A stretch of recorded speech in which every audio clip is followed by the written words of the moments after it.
He thought he was in control. How wrong he was. Come to the dark side driving. It's the dark side driving. Come to the dark side driving. It's the dark side driving movie club.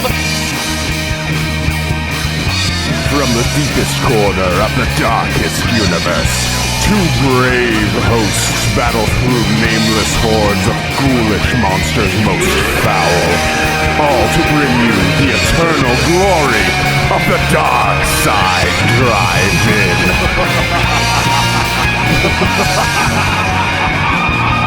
It's the dark side driving. It's the dark side driving. Come to the dark side driving. It's the dark side driving movie club. It's the dark side driving. Come to the dark side driving. It's the dark side driving. It's the dark side driving movie club.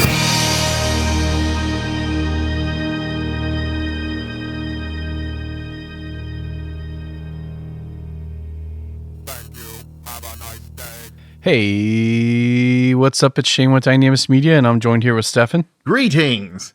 And you are tuning into the Dark Side Drive-In, which is our horror-themed podcast where we talk about movies from the 80s, sometimes 70s, and sometimes 90s. Today, we're still staying in the wonderful decade of the 80s.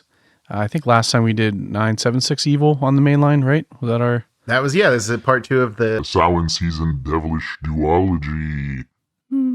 even though it released on November 1st, technically still Samhain, though, so it's okay. Yep. Yeah. Dang old dates and stuff. But anyways, so this week, if you have trouble reading, we are talking about Damn. Spookies. Vicious coming in there. Yeah, Twisted Souls. Oh, wait, what'd you say? Spookies? Wait a minute. My notes here say that there's a movie called Twisted Souls somewhere in here. What does that mean? Twisted Souls? Yes, because Spookies started its life as a movie called Twisted Souls.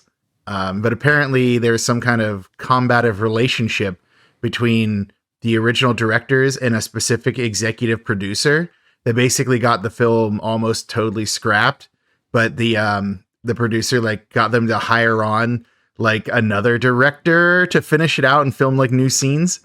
So if it seems like this movie is not one movie, there might be a reason for that. And it's because they basically tried to super glue another movie around the movie they already making. Man, I have some thoughts about this, and we'll get into this later, but there are parts of this movie that were really good, and there were parts that were almost inexplicable. I don't think there's any almost about it. It's incredibly inexplicable. Yeah. So 1986 Spookies. That is the movie we're doing.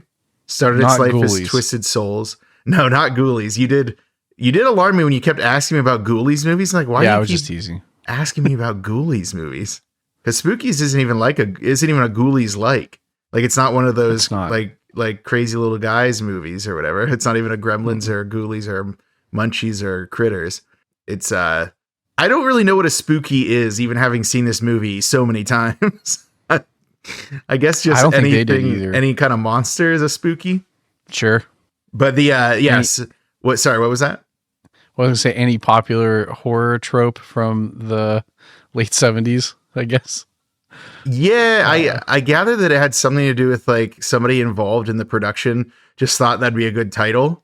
And no one was questioning it, because I think by that point they're like, let's just get this movie out.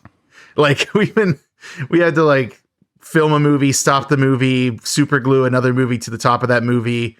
Let's just get this film out there somewhere. So yeah, it makes total sense. Yeah, I mean, you gotta release the movie.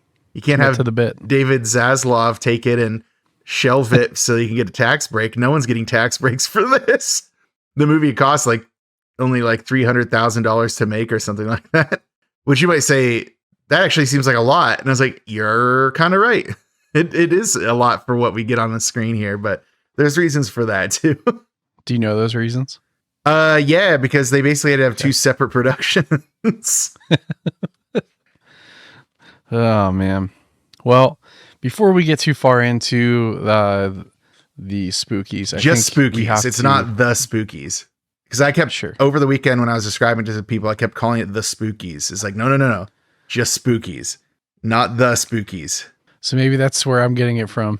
But maybe that's why the Ghoulies kept sticking in my head. But anyways, Well, Ghoulies before we is get too also far not the into Ghoulies either. Spookies. Yeah, right. Before we get too far into Spookies, I think it's time for everyone's favorite segment, the reason why everyone's here, our hit segment, critically acclaimed.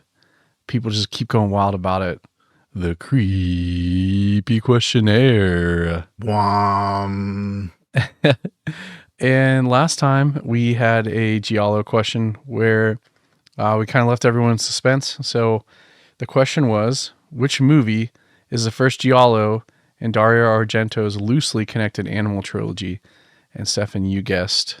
I think I guessed Cat o' Nine Tails, which was wrong. If I'm It was wrong. Yeah. The answer was The Bird with the Crystal Plumage. I actually Everyone's didn't know favorite that one Dario existed. The Argento. third one in that trilogy, I've never heard of that one. Yeah. Did you remember So- what it was? No. Quick Google will tell me. 4 Flies on Gray Velvet. Oh, because flies. Yeah. Yeah, so 4 Flies Wasn't on rats. Gray Velvet. It was not Rats, Night of Terror. Yeah. So Cat o' Nine Tails. At least the Cat o' Nine Tails is one of them. It's the second one of the trilogy, though. So I It did. is, yeah. I did mess it up. I'll take my. I'll You were take close. No, it's okay.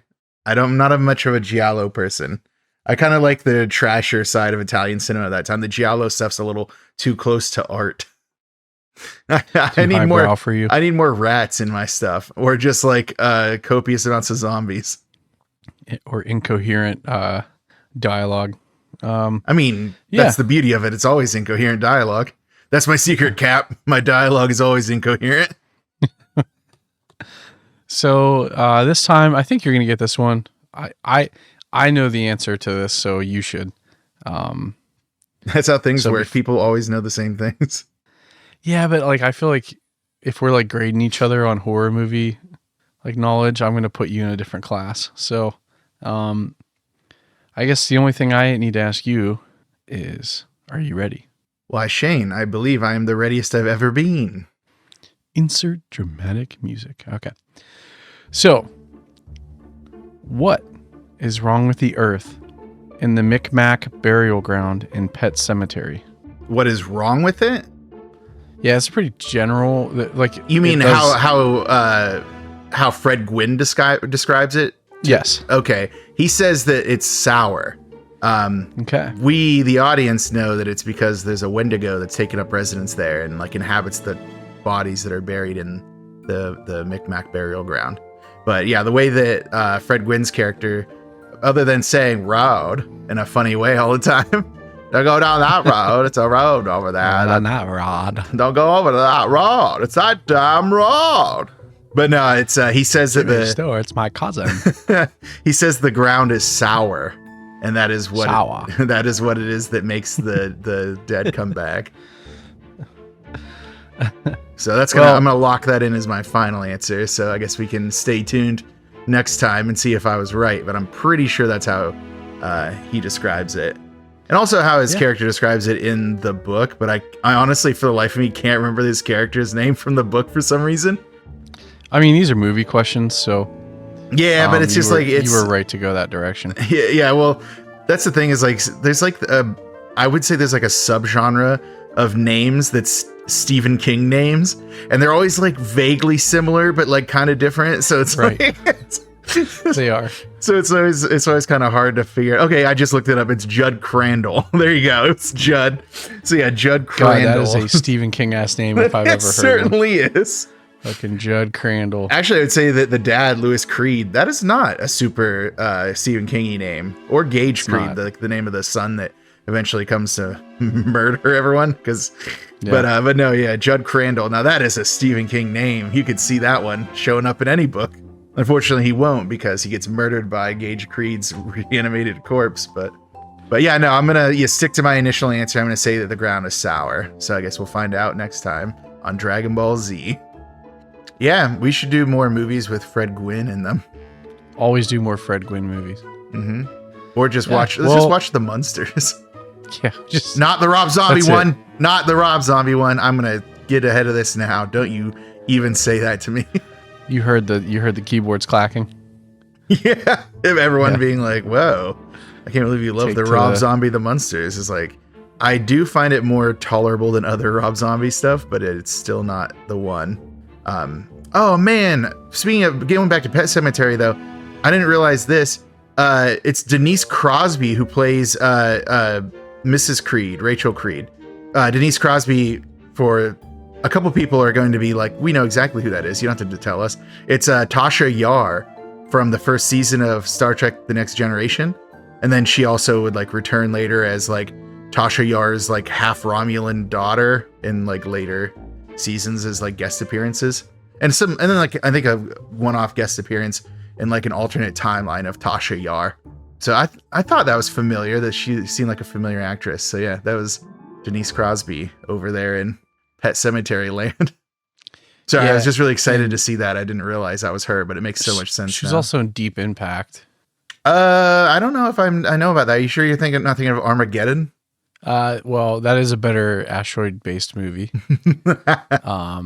It was just they both But- came out around the same time, which is like super funny. I remember them both being out at the same time, and it's like, Yeah, but like this one was kind of weird because like they were like, oh, we all have to get to higher ground, and it's like there's like no like I just remember Elijah Wood like on that moped like going up that mountain. Elijah Wood's in it. Um, Are you sure you're not thinking yeah, of he's- Flipper?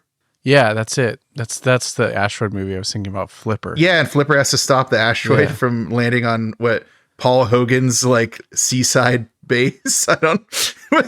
Is Paul Hogan in the Flipper movie with Elijah Wood? He is now. Hold on. I'm gonna look this up. I'm gonna really derail us off the bat because Well, while you're looking, so I had a point to that comment. So speaking of horror, it was Paul Hogan. it was Paul Hogan.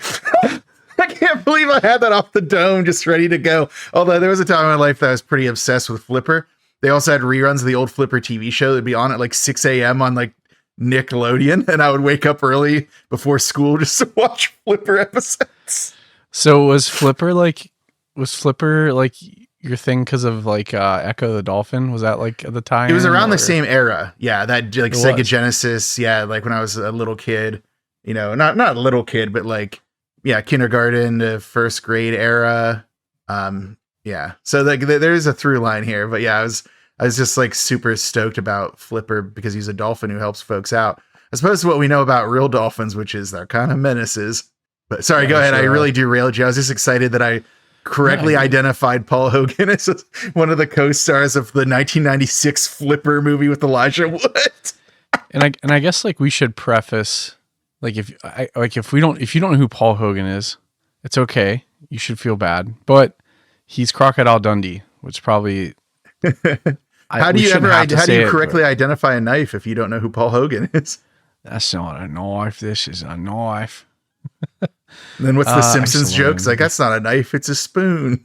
Yeah. I see you played knife or spoony before.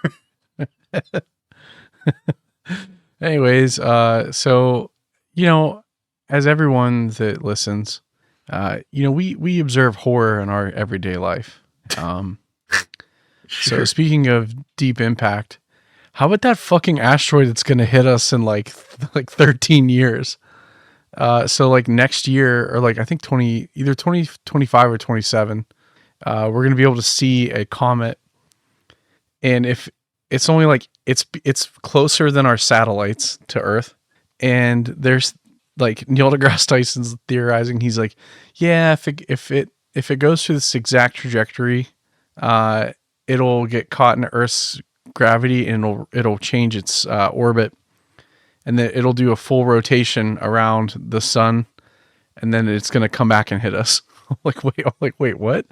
So yeah, we might have a real life Armageddon situation on our hands here in like 38 or something like that, or 42 or something. It's really kind of quaint that you believe we have 13 more years left on this planet. Yeah, Like at that point, we'll probably be longing for the final end. We're probably just like, put a rocket on that bad boy, speed that bitch up. Yeah, someone get this thing here faster, please. It's like, don't look up. We're just like, except I will be looking up expectantly. Like, come on. We're starting a new religion, like all hail the space rock or something. I don't know, but let's workshop that. That's not going to win a lot. That's not going to win a lot of we'll followers. Workshop it up, folks. You know what? Write in if you have a good space asteroid religion based. What if it's like from oh my god, what was the vampire movie we did? And why can't I think of this right now? Wait, are you talking about the space vampire one? Life Force? Why? Yeah, Life Force. Sure, that's probably good. Yeah, why not? It was just hot naked French chicks just walking around all the time. I mean, it could be a worse Armageddon for us, I suppose. I mean, I think that the more terrifying part is like all of the zombies and how it seemed like everyone's like life force was being sucked up by those weird flying things. True. Yeah, so I don't think I would not dig that part, but yeah, it could be. But we would get Lamson back. So. Oh man, you'll finally get that chance to show that he's the hero of the movie. That's a nice callback to Life Force, which we inexplicably decided we just loved Lamson for some reason. He was great. How about like when like I called it like they're gonna fucking kiss, and like because we watched that together, remember? Yes. And you're like, wait, what? I'm like, yeah, 100%. That's like it's like next scene. No, it was a super telegraphed kiss. I just wasn't ready for it at all. And like usually, yeah, right. It was just I mean, it was Reagan era, 80s. I thought they'd be a little more buttoned up than that, but apparently not. It was British, right? Was it English? I mean, it took place there, but I don't know if the movie itself was a British production. It was Toby Hooper. True. But hey, we talked about a lot of really cool actors and directors. If we wanted to know more about Spookies, where should we go? Or what should we do? Well, you could just go to IMDb and not listen to this podcast if you want to be a jerk Son for your of a entire bitch. life. But no, oh my god, why do we never think of that? But no, okay, Spookies, 1986. Let me pull up my notes here. Wow, we're in for a ride, buddy boy. All right, so buckle up, Buttercup. I'm going to smash you in the face with some facts. Let's start with perhaps the most famous cast member, which is the John Jay estate in Rye, New York. So, fun fact, that building that they both had the exteriors and interior shots in was actually founding father John Jay's actual estate in Rye, New York. First ever... we did him proud. First Chief Justice of the United States Supreme Court. Yeah. A once venerable institution that is now largely partisan, but hey, that's okay.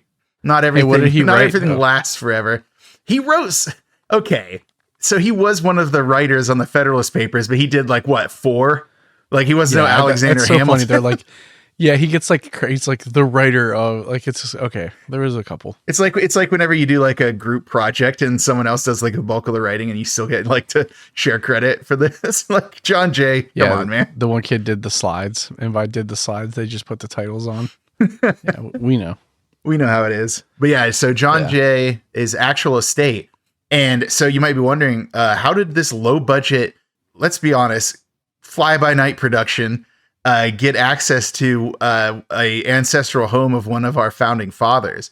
Well, the house was in super disrepair, and the family that had inherited it were so tired of the upkeep of the estate that they were hoping that the movie, the film crew, would destroy it, making a horror movie in it. So they actually wanted them to ruin the estate. And the funnest of all facts is that the film crew wanted to have the cast and crew live in the house while they were filming.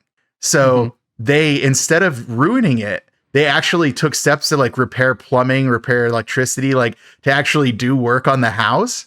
And now it is the 1986 film Spookies that's credited with why we still have John Jay's estate, because they fixed it up enough that the people who the family that owned it, that had inherited it, were able to get whatever county it is in New York to purchase it as a historical site and then refurbish it and like preserve it.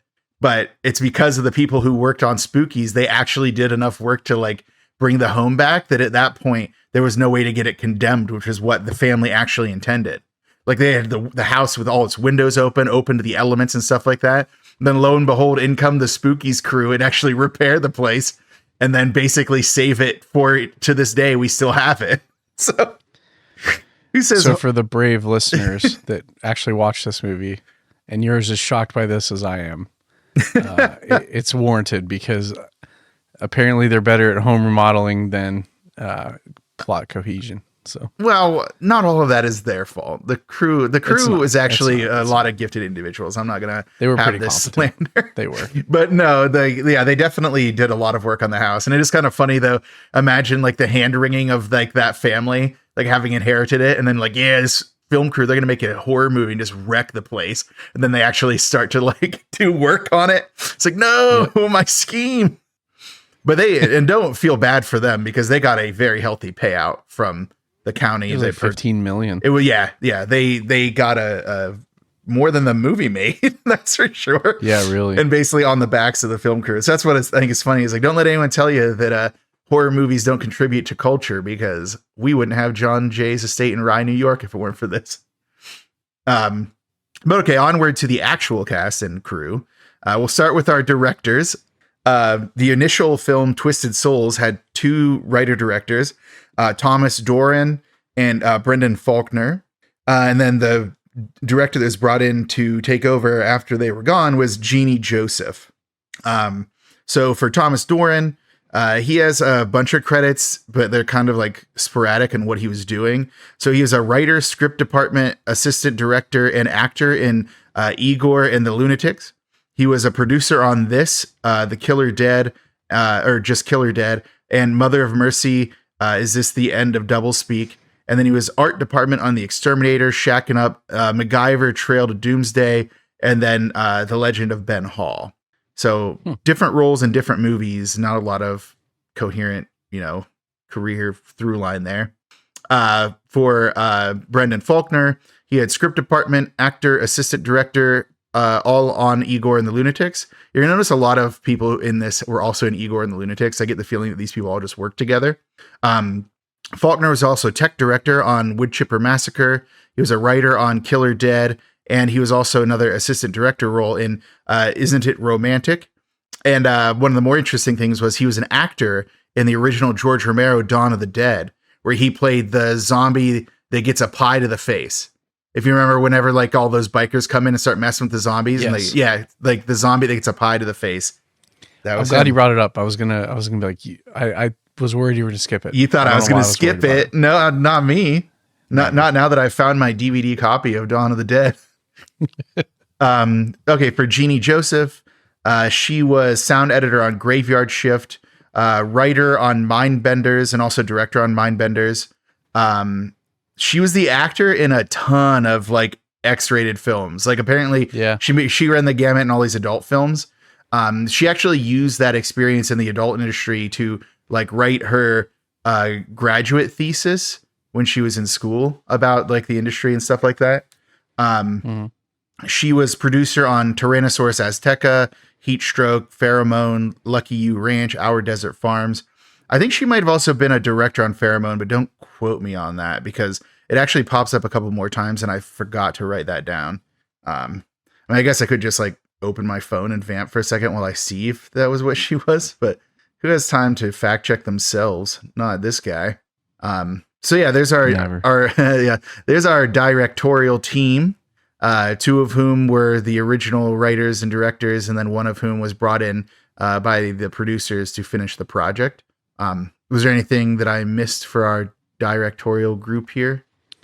No, I think it was. I think that was a pretty good covering. They really didn't do a ton, right? So no, the other thing was Jeannie Joseph was credited for being in some of the earliest of pornographic parody movies.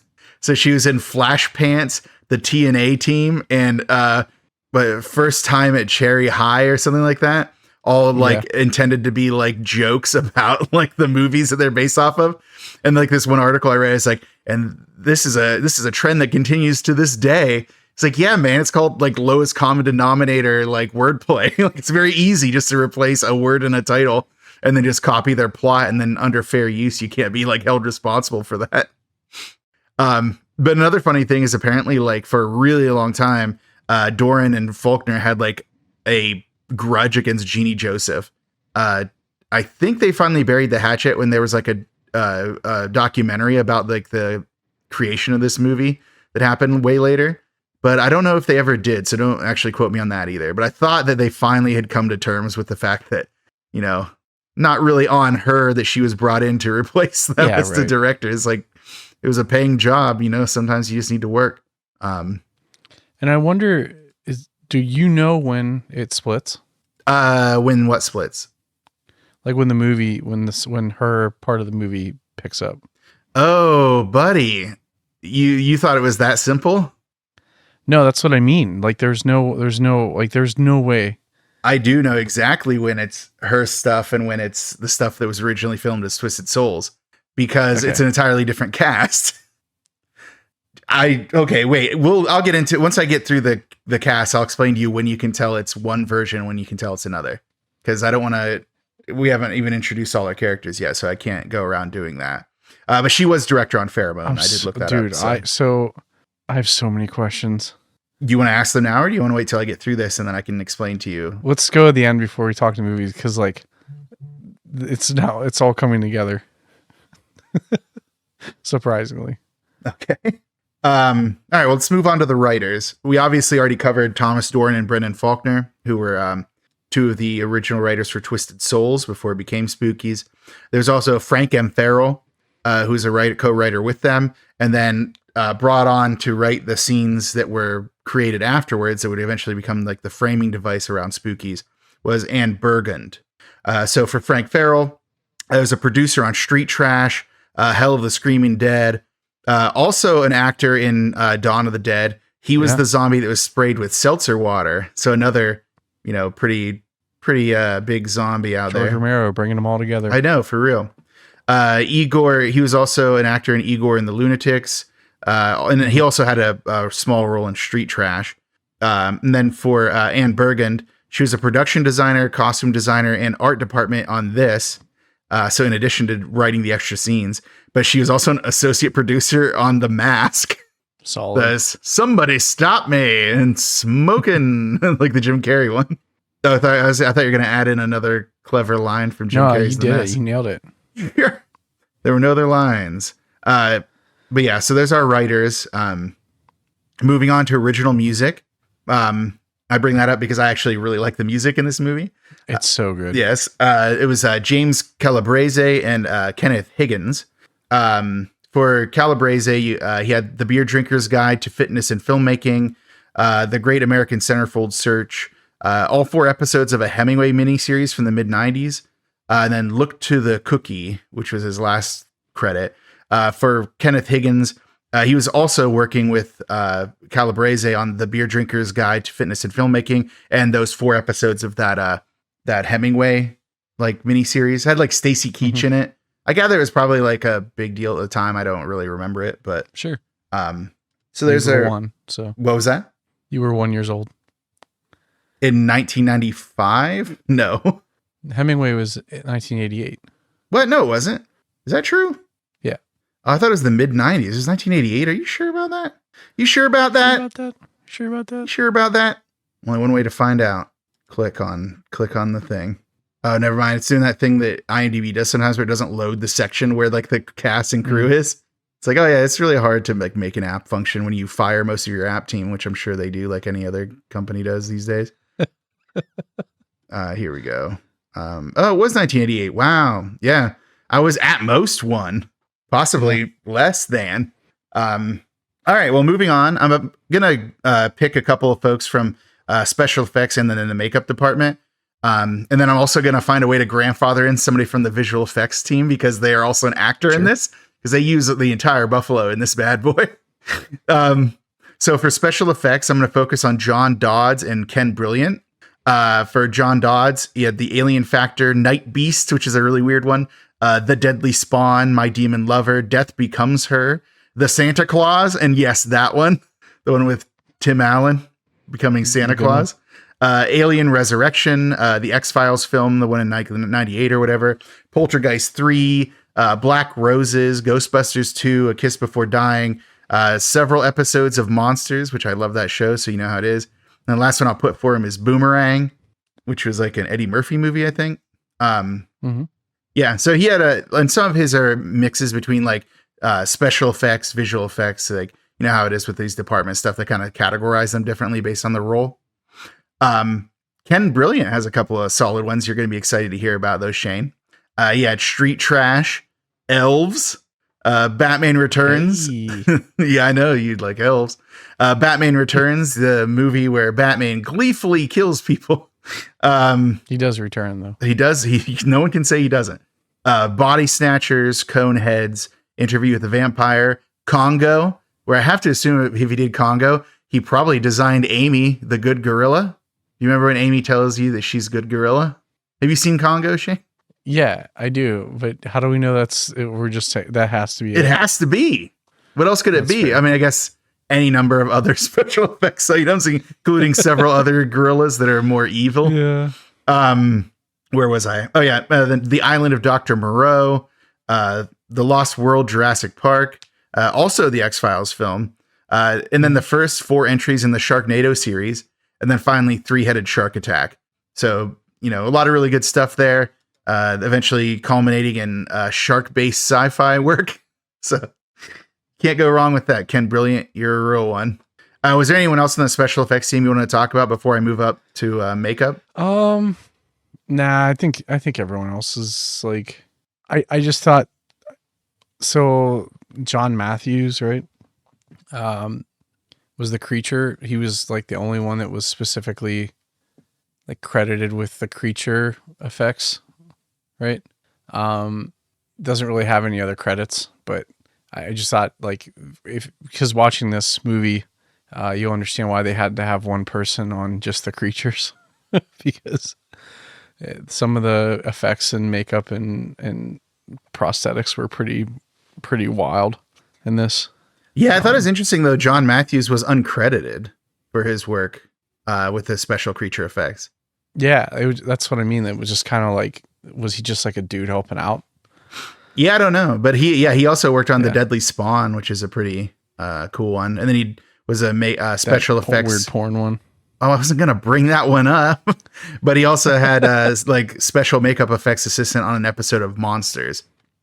So I'm gathering I assumed he was probably John Dodd's like assistant on this, but it's kind of hard to tell because we don't know when some of these monsters appear. Well, actually, we do know, and I will get to that.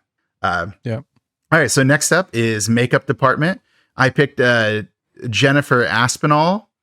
She had some bangers. The Toxic Avenger, Street Trash. So many of these people were in Street Trash that I almost was like, should we do Street Trash next? Gone in 60 Seconds, Mulholland Drive, Indiana Jones and the Kingdom of the Crystal Skull, Star Trek, like the Chris Pine one, the 2009 one, Guardians of the Galaxy, Kong Skull Island, Captain Marvel, Once Upon a Time in Hollywood, like 23 episodes of Westworld, Dungeons and Dragons, Honor Among Thieves. His most recent credit was Reagan, which, you know, maybe not the finest hour. I don't know how that movie was received. It doesn't seem like it was received well, but no. But there you go. That's Jennifer Aspinall, the Nice. One of the people in the makeup department. I just chose her because she had a lot of interesting credits. But I was going to move on to the cast next, but I don't want to like if you wanted to bring up anyone else, because I know there's some people on music department. There's a couple other people out there that had roles that you know, you could I bring guess up. I'm just so confused because how am I able to tell who's in which department? What do you mean? So like a lot of people worked on Street Trash. So I'm assuming, like you said, there was 2 cast and crews for this. Yeah, the figuring out who on the cast and crew is kind of hard. The only way to really tell is to know which segments they would have worked on. Sure. So do you want me to say now which the segments are, or do you want me to wait till I get through the cast and then I'll tell you after I get through the cast the 2 sections of the movie how they were separated out? Now let's do it now because I feel like that'll add a little more reference to the characters when you talk about them. Okay. So, Twisted Souls, as it originally existed, most of the monsters, our however many people that came in the car, 9 people that show up, all of them are part of that movie, the original movie, Twisted Souls. Any of them that die at the hands of one of those creatures, as long as they share the screen with that creature at the time, then that is part of the original film. Creon, the evil warlock, his wife Isabel, their child Corda, his werecat pirate sidekick, the little boy Billy, and the entire zombie thing. None of that was in the original movie. Well, okay, that's not entirely true. There is a series of zombies that show up to keep the people in the house. The muck people, right? No, the muck people were in the original. I'm talking about the zombies that chase Isabel at the end. But But there were originally some zombies that kept them from going when they opened the front door. Yeah, kept them from going to the car. And actually, the banging on the door that when they reshot it, it was the werecat doing it. That was actually just supposed to be the zombies. The werecat doesn't exist in the original movie, and there's so many times where they have a shot of that cat almost interacting with them. But if you notice, he's never in the same frame because he is not actually part of the original movie. And then now that you mention it, at the end, when she was running through, and we'll get there, but when she was running through the zombies and stuff, they did take reshots and reuse footage of the original zombies that kept them inside. That's true.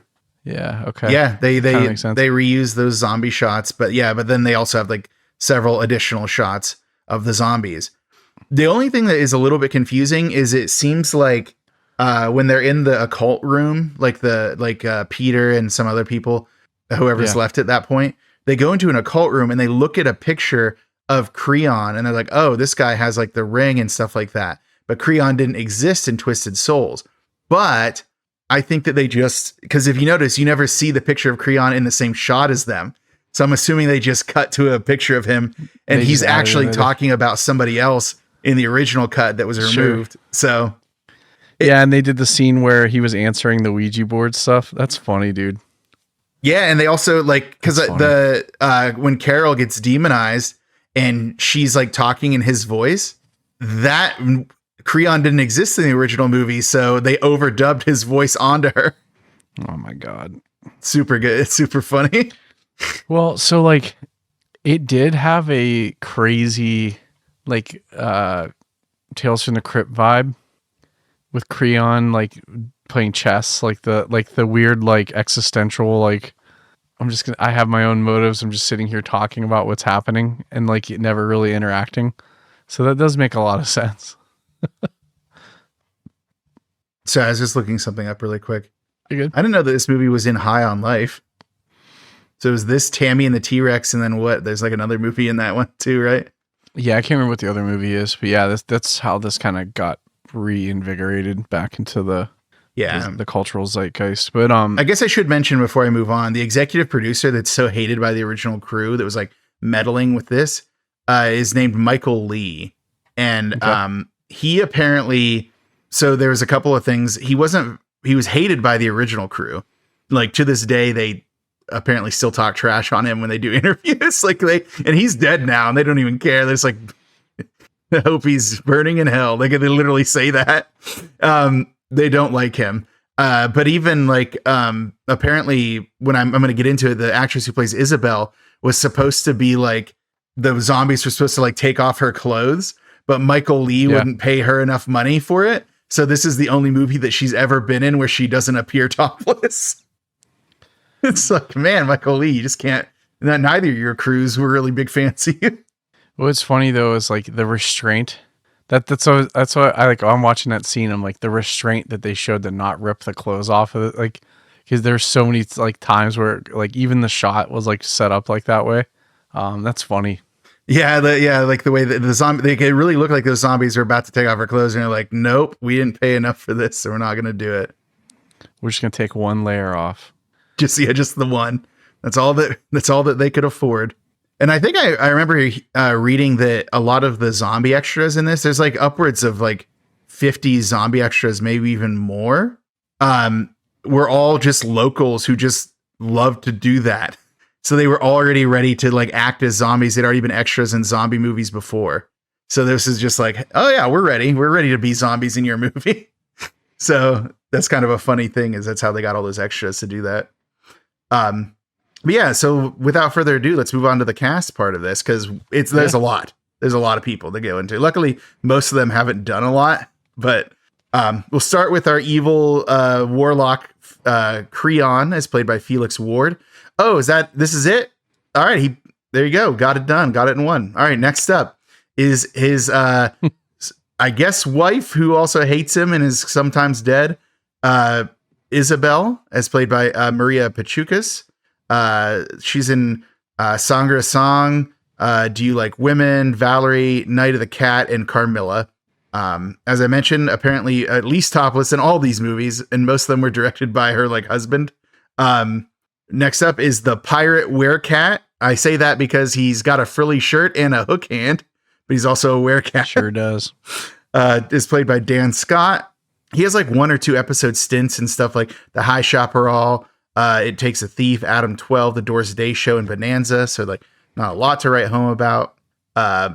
Next up is Billy, a kid who's not related to the rest of the plot and won't make it very long into the movie. Billy is played by Alec Nemser. Dream Parlor, Romp, The Wind Effect, Raising Helen, The Princess Diaries 2, One Day Like Rain, Valentine's Day. Interestingly enough, Pheromone, which I mentioned earlier as being one of the directorial efforts of Jeannie Joseph, latter career directorial efforts. Dispatch, and then something called Phantom Jesus Crucify Reality. I'm like, I don't know what that means. That sounds really weird. And also sounds like a goth band. I know. So it's like, is it a music video or something? But yeah, moving on to this next clutch, I think is going to be our original 9 survivors all at once. Or not survivors. Not survivors. First is Peter, is played by Peter Dane. He was in Igor and the Lunatics and Killer Dead. So the initial Twisted Souls director's other works. His girlfriend Megan is played by Kim Merrill. She was in an episode of a show called Terror Vision, not to be mistaken for the movie Terror Vision. Company Man, and then she was a producer on a show called Wonderama, including like a made-for-TV movie of Wonderama. I'm sorry if I'm moving too fast through these people, but I just want to get through them because they don't. Yeah, I don't know if you have much to add to them. Oh yeah, I have so much to add, especially for was it Pat Wesley Bryan? Hey, we're almost to him. Hold on. Then we have Duke, the most annoying character of all time, as played by Nick Giunta. He's in Street Trash, Spike of Bensonhurst, and Killer Dead. And he's also seems to be clad in an outfit carved out of a garbage bag. Linda, his girlfriend, is played by Joan Ellen Delaney. She was in Igor and the Lunatics, and then Dead End, and then, or is it Dead End or Killer End? I feel like it was actually Killer End, and I put it wrong in my notes. Shane, vamp for me while I try to figure it out. Vamp. It's Dead End. It is Dead End? Okay, so it wasn't Killer Dead. Yep. Okay, so Dead End. I did it. I did it right. All right, next up is possibly the most annoying character, and I kind of, the way he dies is still messed up, but he was a very annoying character because he had a puppet the entire time. It's Rich. Oh, well, hold on. That's the most annoying character for you? He's one of the most, they were all pretty annoying. I mean, I guess Duke is probably the most. Duke was insufferable. Duke was insufferable. He just wanted to fight all the time and be mean to his girlfriend, but it's like, that's just a cultural difference, I guess. No, yeah, Duke is the worst. That's true. Because he's always trying to fight Peter. It's like, buddy, that Peter's like 30 or 40 years older than you. I don't know why he's hanging out with you guys. In the car scene, when we're using all of our good bits for the cast and crew. I know, you're like, I just want to get through this. Yeah, let's just get through it. Sorry. No. Now you got to say it. You can't just tease us like that. Okay, well, when they're in the car and like they're all talking and like they're just being assholes to each other, and then he pulls a fucking puppet out. I'm like, come on. I'm like, I know. Part of me was like, I really hope this fucking puppet kills him later. That's the problem. It's like the opposite of Chekhov's puppet because it never matters again. Like it shows up a lot, but it never does anything integral to the plot. Like he lives his life and dies completely without the puppet mattering. other than just like, being it would have been bit. cool if like the spider lady would have turned him into a puppet to lure the friends back or something. Like, it would have been, there's so many cool things that could have happened, but It was just like, yeah, it was a totally meaningless like plot idiosyncrasy. It's like, why does he have this puppet? Just to, fucking Michael Lee. I guess, to explain why he doesn't have a girlfriend. He has a puppet instead. But anyways, yeah, Rich is played by Peter Iasillo Jr. He had some acting roles in Day of the Dead, Igor and the Lunatics, Street Trash, Killer Dead, Skinned Deep, Hellbilly 58, Under Jacob's Ladder, The Dictator, like that one, The Dictator, the one with Sacha Baron Cohen, Saint Bernard, Flesh of the Beast, Tsukiko's Curse, and then Whispering Pines was his most recent credit. He actually had a decent clutch of credits, so I was kind of surprised that this annoying dude with a puppet actually has a bunch of credits to talk about. He looked really familiar. Well, he was the elevator zombie, right? In what, Day of the Dead? Yeah, Tip O'Neill zombie. I can't actually remember. I thought he was a cop zombie for some reason, but I definitely could be wrong. Nah, he's credited as the elevator zombie. Well, I think I recognize him from the Hellbilly 58. Oh, you saw that? Interesting. Or he's one of the few people that is an actor in this who has a picture on IMDb that isn't a picture from this movie.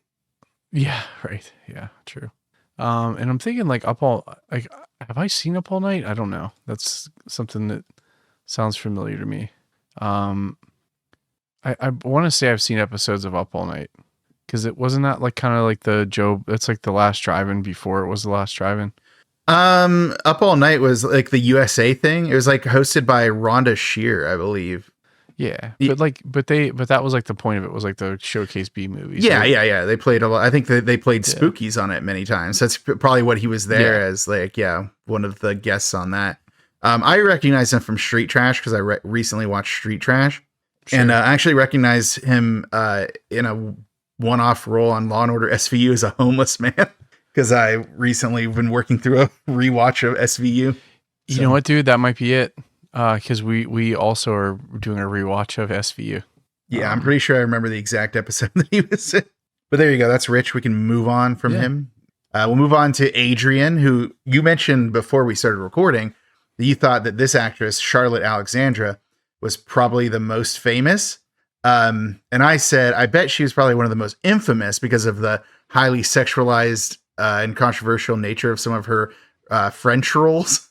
But almost certainly not well known in Reagan era America. So, some of her credits: Immoral Tales, L'Acrobat, A Real Young Girl, which that's the really big one. A Real Young Girl is like, because she was in her 20s, but she was playing a very promiscuous teenager, and everyone's like, "Whoa, this is messed up."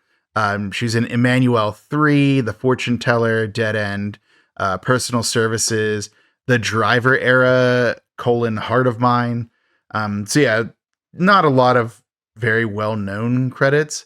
But one of the funniest things, did you read by chance? I don't know if you ever just go through and like read people's IMDb's, just be like, what do people have to say about them? Did you read what her like bio and IMDb said? Not particularly beautiful, but in no way shy about her body. Yeah, that one. That's super rude. Like it is super rude. Pretty woman. Like that's so mean to say. Yeah. It's like, who wrote this? Like one of her like enemies from high school or something. Or probably, strangely enough, her. And she's just like gonna be a super humble on her IMDb profile. All right, well, let's move on to Dave, as played by Anthony Valbiro, so Adrian's boyfriend.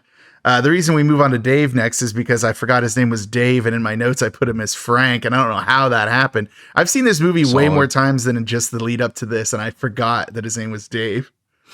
Maybe Darkside Dave had something to do with that. Damn it. But this was it for him. This is all he had. Next up is Carol, who spends most of the movie corpseified. Is played by Lisa Friedi, I think. Dead End and Dangerous Love, and that's it. So, see what I mean? We're just booking through some of these people. But now we're going to take a detour into Lewis, who's Carol's boyfriend, as played by Al Magliochetti. So he had a handful of acting roles. The Crown of Bog. He was in Day of the Dead. Mystic Pizza, The Blair Witch Rejects. But he actually was a visual effects worker on this. So he has a huge number of visual effects credits. King Kong Lives, Brain Damage, Millennium, Basket Case 2, Prom Night 3, The Last Kiss, Frankenhooker, The Rocketeer, Terminator 2, Judgment Day, Harley Davidson, The Marlboro Man, The Addams Family, Hook, Basic Instinct, The Dark Half, RoboCop 3, Jason Goes to Hell, Bloodlust Subspecies 3, Shrunken Heads, Lurking Fear, Puppet Master 5, Trancers 4, and Trancers 5, The Page Master, Under Siege 2, Dark Territory, the one where Steven Seagal throws people off a train, Waterworld, Here Come the Munsters, Free Willy 2, Craw, The Sea Monster, X-Men, the Dune miniseries, Children of Dune miniseries, Skinned Deep, 2001 Maniacs, St. Bernard, Sharknado 5, Global Swarming. He has more credits than that, but those are ones I wrote down. I just thought it was funny that Lewis, Al Magliochetti, I had one of the most interesting and longest careers just because of his visual effects credits. So I didn't give you much time to like chime in there. I just wanted to run through that. No, there's just so many bangers in there. It's like, I don't even know where to start, but I guess probably from some of the first ones you brought up, I love Harley Davidson and the Marlboro Man. I knew you did, and that's why I brought it up, because I remembered that you really liked that movie. Have you seen it? Yeah, I have it on DVD, I think. It's so fucking good. With it has Big John Studd there, and he yeah, so cool. Wait, what? From Franklin. Big John Studd. I thought it had Nash Bridges in it. It does. It has Addicted to Surgery Mickey Rourke, which is the cool one, Don Johnson, but one of the he's like kind of like the bouncer at the bar, like the big guy that he gets in a fight with. Oh, no way. I didn't know that was him. That's hilarious. This is Big John Studd, who's from Franklin Regional, which is like Murraysville. Nice. So yeah. He's from outside of Pittsburgh. So yeah, that's actually quite the stacked cast. If you look at it, it's like Giancarlo Esposito in it, Vanessa Williams, Tom Sizemore. I haven't seen it in so long. Young, I need to like a super young Giancarlo Esposito. Oh, for sure. Yeah. The only thing he was younger in that we've seen is when he was murdered when he was murdered by an arcade machine in Maximum Overdrive. That was right around this. That was 2 years before this. So yeah. Yeah, not long before it, but yeah. Yeah. But there's some other, like solid, like all these movies are like phenomenal that he was on. So we could talk about these for hours, so we probably shouldn't. Well, that's the one thing is like his version of Lurking Fear. Well, not his version. He worked on it, but so it's like based off of a H.P. Lovecraft story, The Lurking Fear, and it's like one of the Charles Band ones, like from Full Moon Entertainment, and it is. I think it has one of the actors, like obviously not Jeffrey Combs, but one of the other actors from Reanimator, and I watched it on a whim.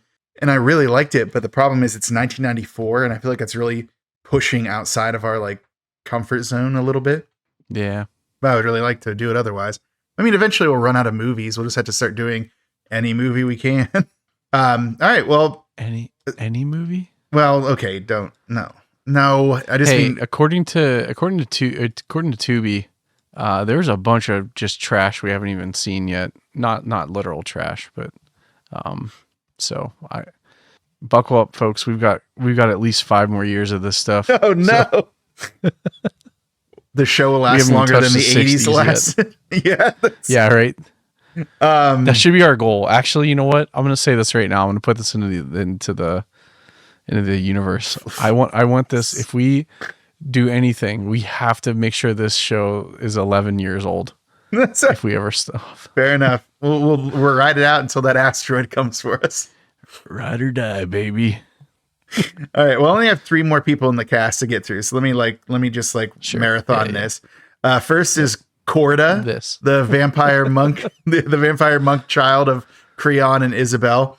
This is played by AJ Lowenthal, and it's just this. There's a drifter played by Pat Wesley Bryan, who only shows up to get a light from a child and then promptly dies. So just this for him. And then the last is a Spider Woman in one of the most grotesque sequences in this entire movie. It's played by, what is it, So Pek? I don't know. I think it's a Korean name, so I'm not sure how to pronounce it. It's So Pek? Yeah, I don't know. Yeah, I think it's So Pek. Yeah, no, I don't. I'm terrible with names, so you have to forgive me, but it's just this, which is why her IMDb picture is her mid-spider transformation. Which surprisingly got more racist as it transformed.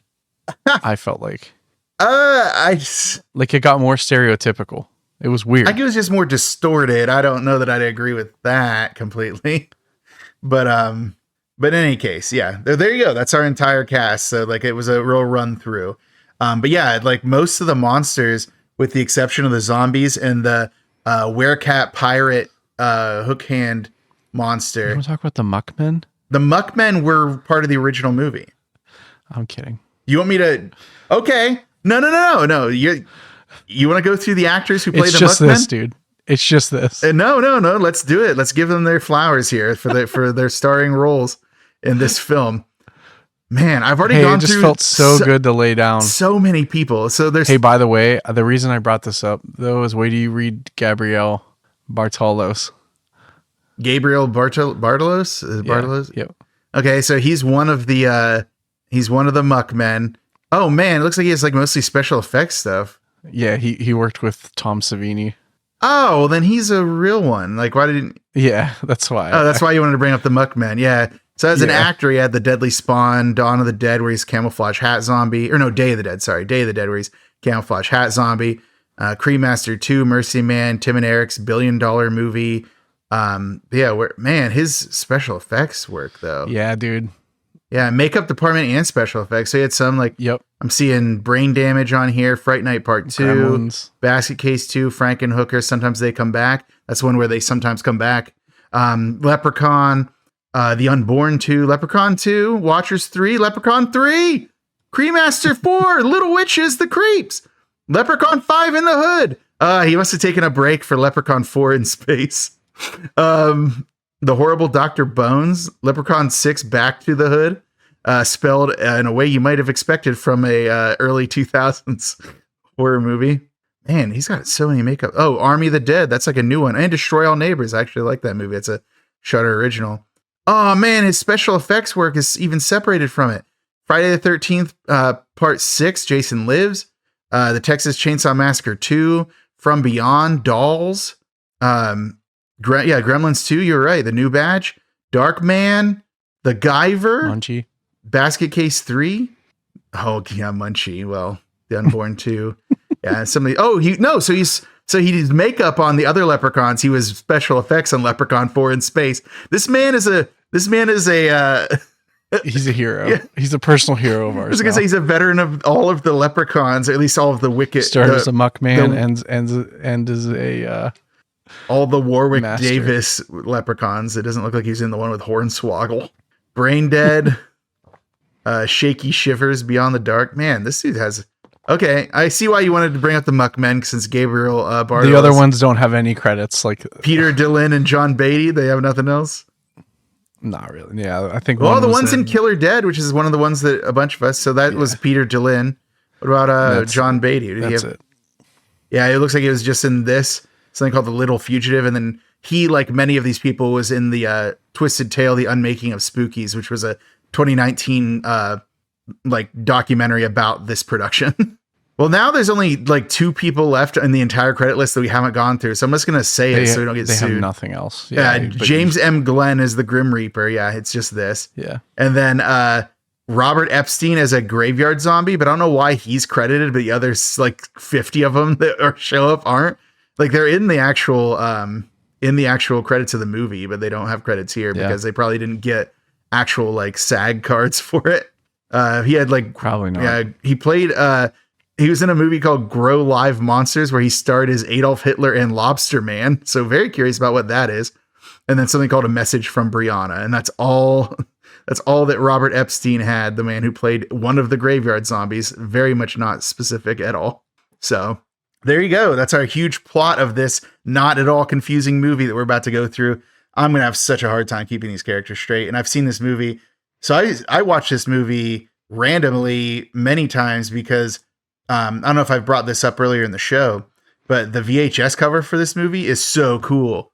So I actually rented this when I was in high school, like when they still had VHSs that you could rent for what I used to talk about when I'd get like movies with my report card. You get free general release VHS rentals.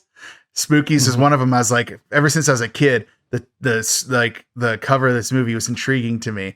And boy, oh boy, was I not ready for what I was about to face. Even for my adolescent mind, the amount of like chaos that would ensue with the plot of this movie. And like, so again, the brave listeners that actually watch this, if you were kind of dealing with it like I was, I was so confused. I would have had no way to even piece together that it was 2 films, because I would have guessed it was 10 films. That's how fucked up it was. So, I'll actually explain it whenever we're talking about the plot of like what it is, because I have so many questions about the original movie, because a big part of the stuff that they added with Creon being the warlock and stuff explains why there's just a menagerie of creatures in this house rolling in. And without him, it's like, then why were they there? we can get into that during the story. Now that we're done with the cast and crew, it is time for the Spookies plot description.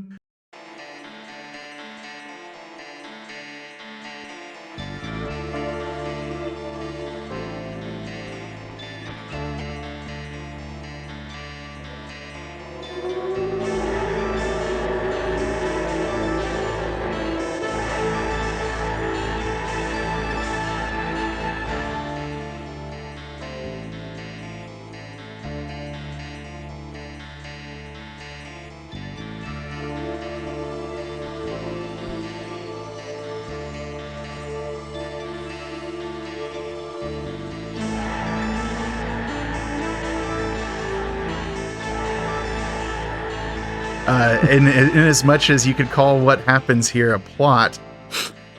This is gonna be amazing. All right, so we've mentioned before, but the tunes rule in this, and we start out with some really sick 80s tunes.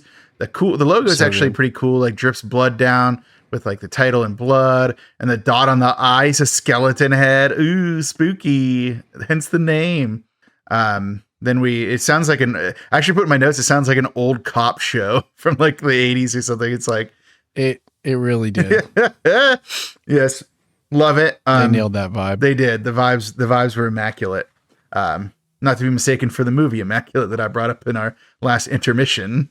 All right, we cut to an exterior of John Jay's house in Rye, New York, where the yard is also a graveyard now. So how'd you like all those very fake looking headstones they put throughout the yard? One of my favorite scenes. And neither of us are going to be able to keep this straight. So I don't even know when I should talk about things, because there's no rhyme or reason. But when it's carving one of the characters' names in the gravestone, you can see that it's clearly foam. Yeah, when Lewis's name gets carved into it. Yeah. Yeah. It's the reason why Lewis is one of the only characters whose last name we get, because we see his last name on the gravestone. Right, we see it on the stone. Yeah, so it's like the only way that we possibly could know it. That is pretty funny, though. Yeah, Lewis Wilson. Man, they got a lot of mileage out of that like weird breathing effect, like the pulsing effect. Oh yeah, how everything's kind of like always pulsing, and sometimes it's Creon's head vein, and sometimes it's other. Sometimes it's stone. Sometimes it's just a rock that is clearly made of rubber. Right. But yeah, so exterior John Jay's house. It's also a graveyard. We see some kind of like large slab of a tomb. It's like got a chain on it, and it's moving like it's made of rubber, because it certainly is, but it's supposed to be like a stone tomb. So just like let your dreams take flight, Shane. Don't be beholden to logic here. Then we get a monologue by our man Creon, the warlock, who is talking to the casket of his dead wife Isabel about how victims are coming soon that he will sacrifice in order for her to come back to life. You might say to yourself, oh, that means he has to kill them so she can come back. No, she can just come back. I don't really know why he has to sacrifice them at all, because she just wakes up pretty much immediately. And how would you describe Creon's accent in this? Confusing. Yeah, so it's clearly some voice effect to distort it to make it sound like deeper than it is. But yeah, and it's like, is he German or is he like? because he only says one word with like a German accent, and it's will. Anytime he talks about his will, he's like, "It's my will." It's like My will and testament. yeah, but it's like nothing else he says has that accent. So I'm like, what exactly is this? It's like, I guess it's just upstate New York accent. Yeah, definitely. Yeah, but we don't have time for Creon to monologue the entire time. Oh wait, no, never mind. He will most of the movie. We're gonna smash cut over to Billy walking in the woods all alone for some reason, even though he's clearly a child. A lot of forest noises like crickets and owls, and he seems very alarmed. We do cut to the werecat with the hook hand and the pirate outfit that is presumably watching Billy, but he's not that close because we don't see them in the same shot. Although they do exist in the same shot together at some point. That's how you know that these are narratively cohesive, as opposed to whenever the werecat is creeping in the separate frames from all the other shots with the original cast. And also, like, that werecat, can he like teleport? Because it feels like he's everywhere all the time. So yeah, Well, he can do a lot of inexplicable things. So, well, that's true. Like, have a hook hand. I literally almost said unexplicable. It is, well, I mean, yeah, unexplicable indeed. That's impossible. That's improbable. So we get to Billy sitting alone in the woods. He pops a squat and looks in his backpack. It's like, what better time to check your backpack than when you're scared in the woods in the middle of the night? Best time to check your backpack. Because he doesn't even have a flashlight or anything. Like, do movie makers not understand how dark the woods are at night? Like, no way this kid's just going to sit and like ruffle through his backpack over this. There's no time for this because we're going to cut really quick to two cars with the rest of our cast in them. It's just a series of people who don't look like they should be hanging out at all. So you get, like we said, we have Duke, who's like some kind of street ruffian dressed in a trash bag. You get his kind of like New York sounding girlfriend, but who also apparently grew up with Megan and Adrian, even though Adrian has a British accent and we never understand why. And then, you know, Adrian's boyfriend, Dave, who's kind of a cipher, and then Carol and her boyfriend, who almost don't get introduced. And then what is it? Then Megan's boyfriend, who is Peter, who looks like he's like a, you know, mid to late 40s used car salesman. I don't know why he's hanging out with these, what I think are supposed to be teenagers, but are clearly just people in their 30s. So it's fine. If that dude was 45, I'd be shocked. But no, so what we find out here is that apparently Duke got in a fight at whatever party they're at, and it got all of them kicked out, even though, again, I'm not sure how they're supposed to be friends. So Duke is in the lead car. He's driving the first car. His girlfriend, Linda, is very suspicious about whether or not he even knows the roads, because he's like, I know the roads best. That's why I'm leading. But we don't have time to wonder about like the geography of the roads, because we're going to go back to Billy. He is startled by a drifter who is also in the woods in the pitch dark. But the drifter talks to him after he hears Billy talking to himself about how this is his worst birthday ever. So like the drifter's like, so it's your birthday. Anyways, kid, can you give me a light? And then Billy does have a lighter. So Billy, despite being suspicious of this random stranger in the forest, does proceed to move forward and, you know, light up his cigarette for him. The kid's like, or the drifter's like, what are you, 12? He's like, no, I'm 13 today. And then the drifter's like, take my advice and go home, kid. And Billy's like, no, I got big plans. It's like, well, we never know what those plans are. Not to go home, apparently. So then the drifter... His plans are to be a fucking idiot. Well, he does succeed at that. The drifter correctly deduces that Billy's parents forgot his birthday, which is why he ran away. But Billy turns around to leave, and the drifter's immediately grabbed by the werecat.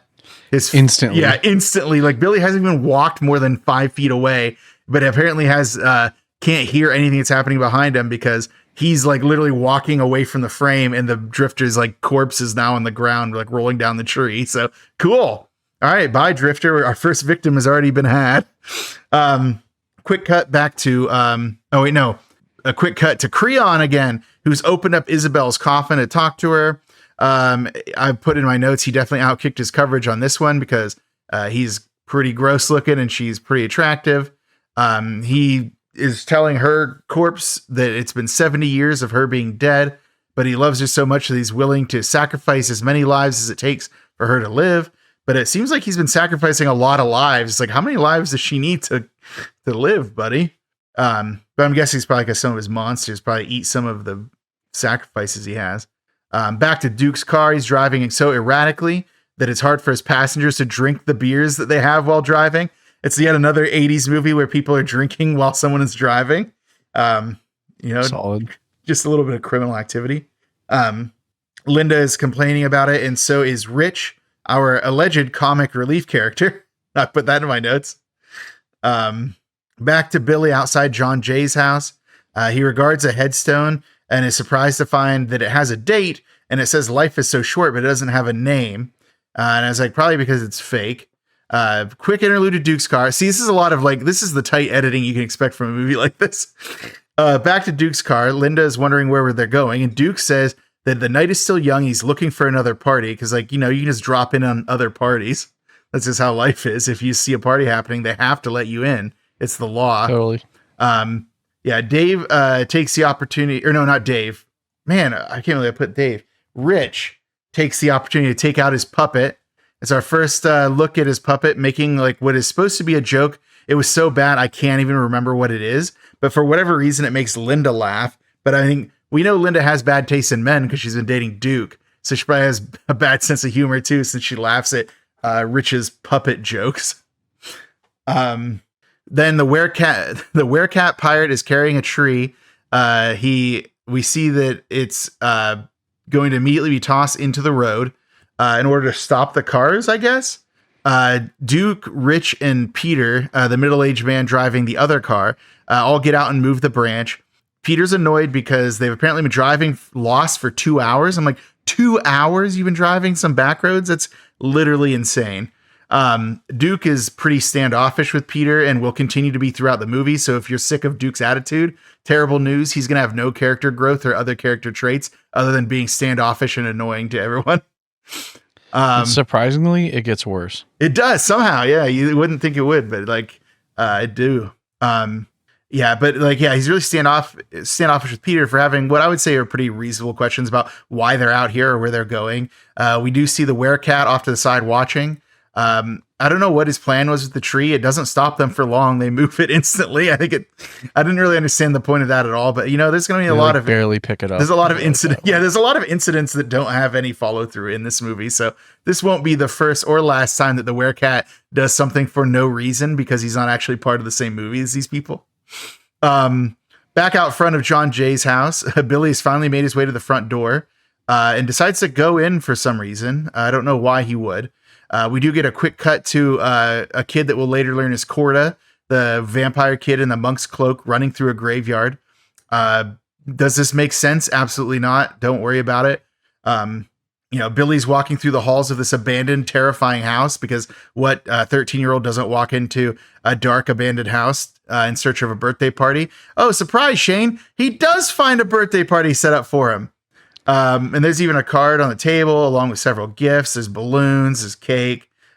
So Billy's like, oh, the fact that he's like, you didn't forget. Yeah, you didn't forget my parents who were in this random house I found in the woods. Like, how on earth could this go wrong for me?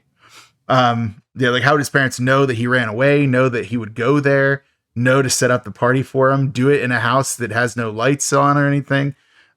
This kid has the survival instincts of like a gnat. He does not seem to be suspicious about any of this. He just thinks everyone's hiding. It's like one of the number one things you do at a surprise party is immediately jump out and say surprise. You don't stay hiding. Well, to be fair, this kid probably has never had anyone at his party, so. Oh man, brutal to Billy over here. Billy says to no one that he will now cut. He's like, I guess I'll cut the cake. He is suddenly bothered by the sound of a toy robot that walks loudly behind him. He picks it up and puts it on a chair. But then he turns and there's a creepy baby doll at the table as well. And it like goes, mama. And then it also like slides a little bit, which I guess is supposed to be scary, but it just seems like it's a continuity error to me. Then suddenly the cake's candles light on their own, and Billy's like, wow, that was so cool. It's like, yeah, that's the normal thing to happen. It's like, Billy, you're gonna die. Yeah, Billy's fate is sealed here. Corda runs up onto the porch and enters the house. He's being really sneaky, but I was like, buddy, you're sneaking up to where Billy is. That kid has no like wherewithal about him. You could have just walked up to him. He wouldn't even have known. This kid is doomed to be dead. He goes into Billy's bag and takes what looks like an awl. Is that what he took out of there? A what? An awl. I don't remember, to be honest with you. Am I not saying the right thing? Isn't an awl one of those things that used to like puncture holes in things? Yeah, we just call them a punch, but yeah, an awl, AWL, yeah. Yeah. That's what it looked like to. Wait, you just call it a punch? But anyways, yeah, dude, we've got. Look, dude, all right. It's a miracle that we've all made it this far. So Corda steals the awl. Billy's too busy enjoying his not suspicious birthday party to even worry about that. So Billy's like, checking his presents, like shaking him. He smells one. I'm like, what does it smell like, Billy? He hears a ghostly voice that he thinks is his mom and dad, who again haven't come out. So suspicious. The voice tells him to open his presents. So he immediately goes to the biggest one and opens it. Oh no, Shane, it's Creon's head. I love that scene though. Like, that was so good. Happy birthday, Billy. It was good. Yeah, he starts laughing and Billy runs away. So yeah, Billy finally wisened up to like, man, that's a side of Creon we don't see much in this movie though, that whimsical side. Creon spends most of the movie. It's like he actually cares. Yeah. Well, he spends most of the movie like, subcontracting out his murders. So it's nice to see him. Well, he doesn't kill the kid, but it's nice to see him at least like get involved. But as soon as Billy flees from the house, from another angle, we have the two cars of our other cast members pull up to the front of John Jay's house. They are being regarded by the Werecat, who again will always be out of frame from them because he is in a different movie. The group all get out of the car, start walking through the graveyard, wondering why anyone would build a house in the middle of a graveyard. Rich makes a joke that it's like, that's a hell of a way to fertilize your lawn. I'm like, oh, Rich, you're literally killing me. Peter is worried about getting into trouble because this could be private property. It's like, well, number one, obviously it's private property, dude. Like it's a house and it's a graveyard. Like it's definitely not public. I guess our graveyard's public property. I don't think you can just be in them all the time though. Duke says like, oh yeah, Peter's like, oh, what if we get in trouble? And Duke's like, you can leave the trouble to me. It's like, oh, Duke, yeah, we're really getting a feel for your character. Carol's looking at a grave and says it's so old. It's going to be, what is it? Everyone's wondering if anyone lives here. Carol's like, no one lives here. This is the part where Carol gets kind of mystical for a little while before she gets turned into a demon person. Peter is unhappy about all of this, but decides to follow everyone to the house. But he doesn't go in yet. It seems like he's resolved to go in, but he actually doesn't. He stands outside until people start hounding him about going in. Creon is watching them from some room in the house. I'm guessing it's on the top floor based on how he's looking down. But again, because they're not in the same movie, he's never actually going to be, in the frame with them. He just says like, welcome fools. And then when the group decides to enter, he's like, what does he say? It's like, then enter for your doom. Like he just talks like that. Like he's just trying to get a word in edgewise, but they can't hear him because they're outside. But yeah, the group does decide to enter the house. Rich does another bit with his puppet that I can't remember because it was not funny. Then he goes back. It was not. No, he goes back to the car to get some beers because they're going to party in this abandoned house because why not? Why not just party in an abandoned house? He doesn't even have a cooler. He just puts like warm beers into his jacket, which seems like an awful day to me. But yeah. So this dude's not very bright. No. Well, no. Linda comes out and tells Megan to come inside because it's so super spooky in there. Megan and Peter at that point decided not to go in, but then, they decide to go in after all and go inside with Rich. back to Billy. Hope you didn't forget about Billy, Shane, our How couldn't you? our hero of sorts. So Billy is running away.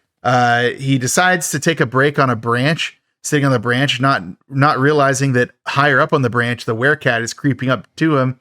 Then finally, the werecat makes a noise when it gets close. It's like, what a terrible predator you are to make a noise when you were right there for the kill. Billy sees the werecat and then runs, being pursued, obviously. No time to resolve this intense chase scene with Billy right now, because we have to get to the main group getting settled into the house. Another moment for Creon to say some stuff to them. It's like, they're like, does anyone live here? And he's like, someone lives here forever. It's like, okay, Creon, like, you don't have to like say something to every line. But he's probably pretty lonely. I mean, the only person he has to talk to is his werecat and his vampire son. Although he does talk to his vampire son from time to time. Mostly to explain to him how killing works. Yeah, right. It's never like a good reason. And then I'm like, wait a minute. So who's the vampire? Like how is he a vampire? And like who's spawn? Like, I don't know. There's a lot. It just, every decision they made just adds more questions. Like, oh, you want an answer to why it is that this warlock and his seemingly human bride give birth to a vampire monk boy? Yeah, no, we're not ever going to get answers to this or any other questions about why. Was he a monk first or a vampire first? Like, I feel like that's kind of important.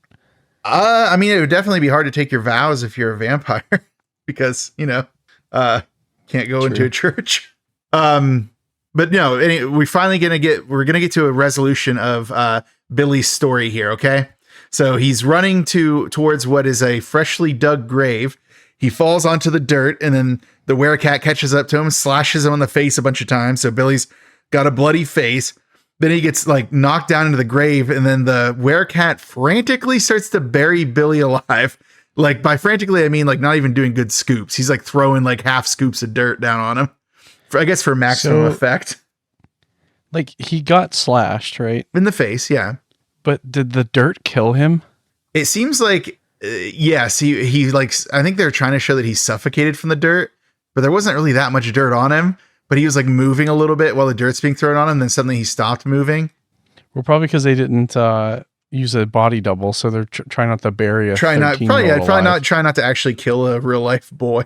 Yeah, because it's definitely this kid just getting dirt thrown on him by this werecat with a hook hand. Which, by the way, that must be a tough task for a werecat with only one hand. So maybe I should go easy on him on how much dirt he scoops onto Billy at any given time. Well, but then later, never mind. Well, also the question is like, what was Billy's sacrifice the thing that resurrects Isabel? Because he doesn't even die in the house. He dies somewhere in the woods, like near a nearby grave. Know, man. Like, was this just a side project for the werecat pirate? I don't understand why any of this happened. We can't understand the actual rules of John Jay's estate. John Jay's estate is a mystery, the likes of which will never be understood. Yeah, but then the werecat pirate returns to John Jay's house so that he can start showing up in more scenes, but never like at the same time as someone else, or in the same exact frame as somebody else, I should say.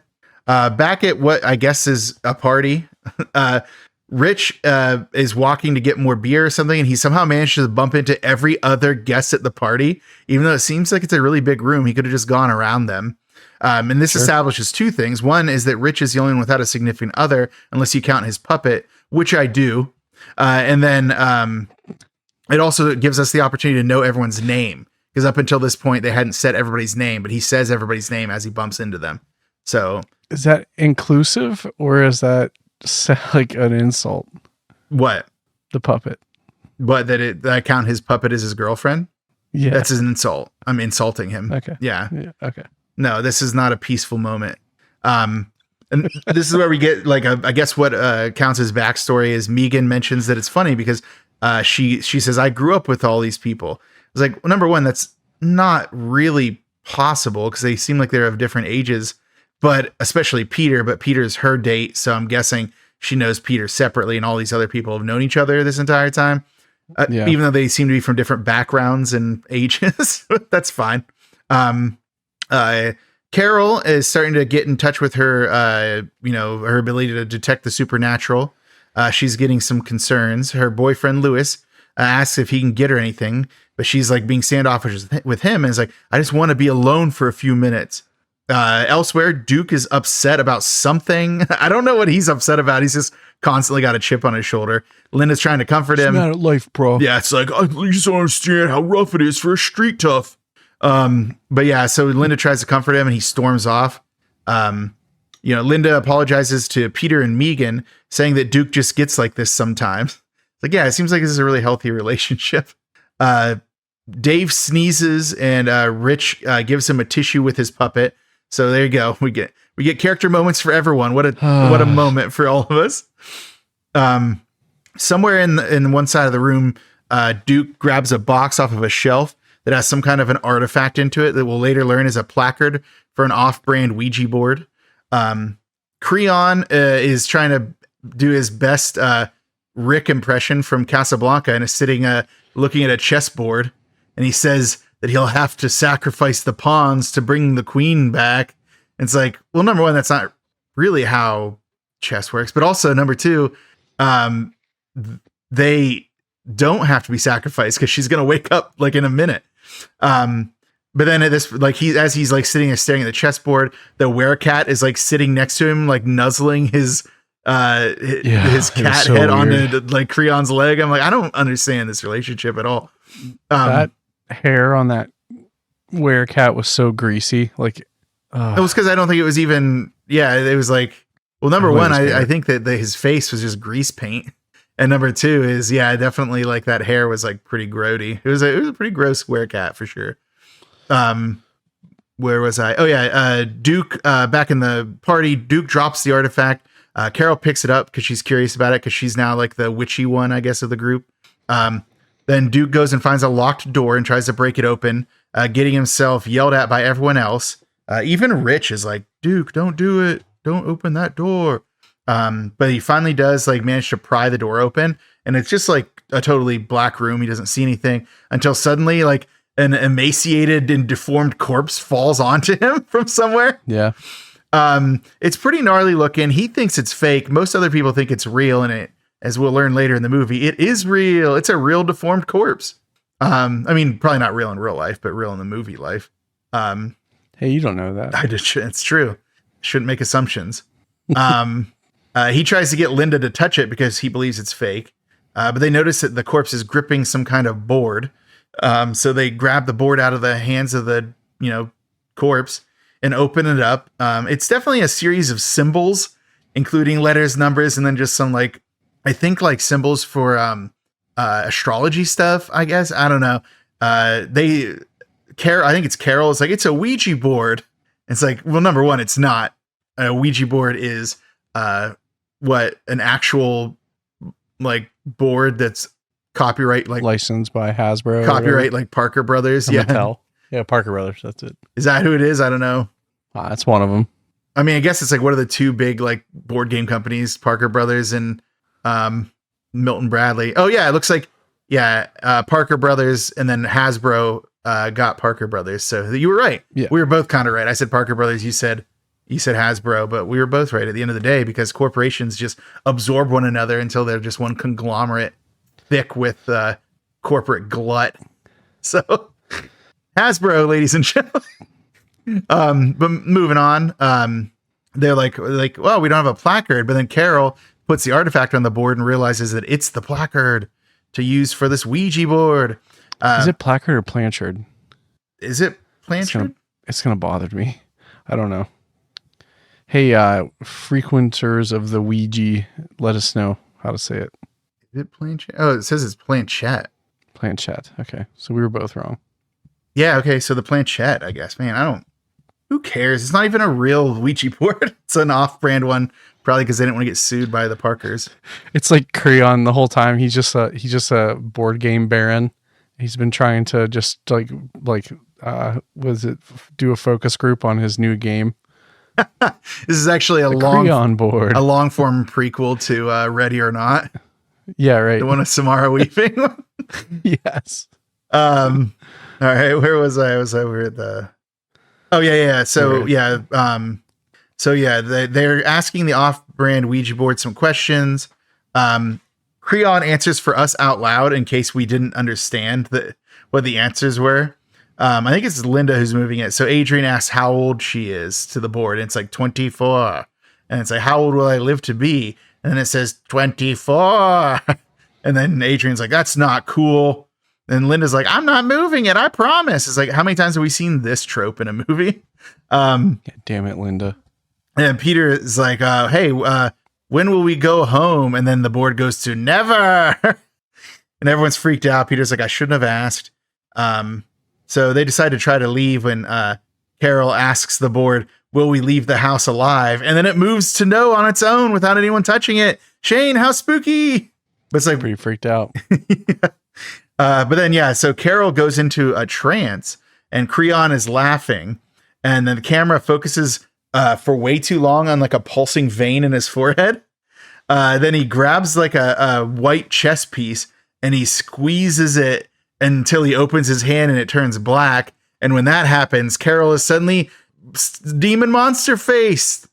Instant. Yeah, so she starts talking in Creon's voice and attacking everyone, which is kind of funny because the Creon voice didn't exist in the original Twisted Souls. So this entire scene of Demon Carol, presumably she was saying something else or she was possessed by something else. Like, how did that happen in the original plot? That's why I would like to know more about the original Twisted Souls. Like, what was going on there if there was no, like, evil warlock trying to resurrect his dead wife?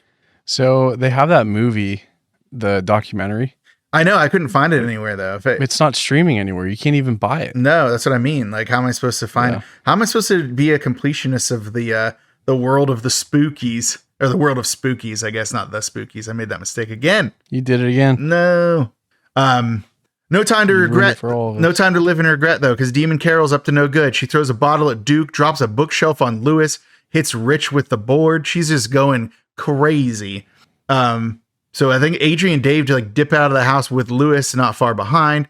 Creon tells Werecat that Carol will take care of the rest of them and make their departure somewhat amusing. Except she won't. Most of them are going to be attacked by random monsters throughout the house. So I don't know why he said that. And also, wasn't Creon telling the Werecat that he would give Carol to him earlier? It's like, man, you really did your boy dirty by turning her into a demon monster, Creon. But I gather that he doesn't have a lot of respect for his Werecat pal. Yeah, which we find out later. So, yeah, I mean, we do learn a little bit more about the Werecat's motivations, I guess you'd call them that. So yeah, out of the car, Adrian is yelling at Dave because he doesn't have the keys. Lewis runs out and he starts to try to run away through the graveyard when he like trips and falls in like between some gravestones. Then suddenly a new gravestone pops up out of the ground and it has his name emblazoned on it, which like lights up in flames. And like you said, it's very clearly like a styrofoam gravestone that they like set up some flame stuff. It's still kind of cool. Yeah, and then he gets like basically immediately pulled down into the dirt. And then for some reason they cut to the Werecat as if he's like above him looking at him. But we know that the Werecat isn't part of this movie, so it's just like a really jarring cut to like show the Werecat taunting him when again the Werecat was just upstairs with Creon. Like this cat can just be everywhere all the time. Like the continuity is so bizarre. But they make it seem like Adrian and Dave are seeing the Werecat, but they're really probably just seeing zombies. So they run back inside. Then we get where the Werecat is allegedly knocking on the door from the outside, which causes the rest of the cast to panic and scream at each other. But again, it isn't the Werecat. It's probably the zombies. Actually, who knows what it would be because they hadn't actually seen the zombies yet. So I have no idea what they're supposed to have been afraid of in the original one. But this one sets it up to be that it's the Werecat. So there you go. Duke wants to try to go through the door to go outside, but Peter stops him, saying that whoever was at the door might still be out there. Duke's like, well, they're gone now, and I can handle it because I'm a man. And Peter's like, all right, go ahead. Like Peter doesn't spend too much energy trying to stop Duke from doing something stupid because it seems like that's a common thing for Duke to be really stupid. Duke opens the door and says that they should try to make a run for it. Peter says that they all see the gravestone with Lewis's name on it. So maybe they shouldn't. But before they even start to run, suddenly zombies start emerging from the graves. So they shut the door before and decide to stay inside because zombies. Peter says, like, they're like, what happens when the zombies break in? And Peter's like, I don't think the zombies can even get in here. They just want to stop us from leaving. It's like, hey, Peter, you have a head on your shoulders. How about that? Then we cut to Creon again because he has to have a word in edgewise every time. And he says something like, it's just like a simple game of chess. It's like, how?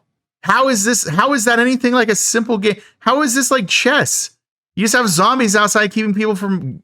It makes no... Like, get out of here, Creon. You can't just say that. You can't just say stuff like that and think you sound cool. To be fair, it seems like he's only been playing chess with himself for his entire life. That's true. Well, sometimes his son Corda, or at least his son Corda sits across from him. I guess he doesn't really play chess with him. But Duke, in order to keep being very insufferable, is like, I'm not sticking around here. And he grabs a candle, lights it. He's like, I'm going to go have a look around. Linda, get over here. And like Megan's like, Linda, you don't have to go with him because, again, Duke is not very nice to Linda. Linda says that Duke has taken good enough care of her up till now, so she'll go. Peter, on the other hand, wants to go check upstairs and asks who's with him.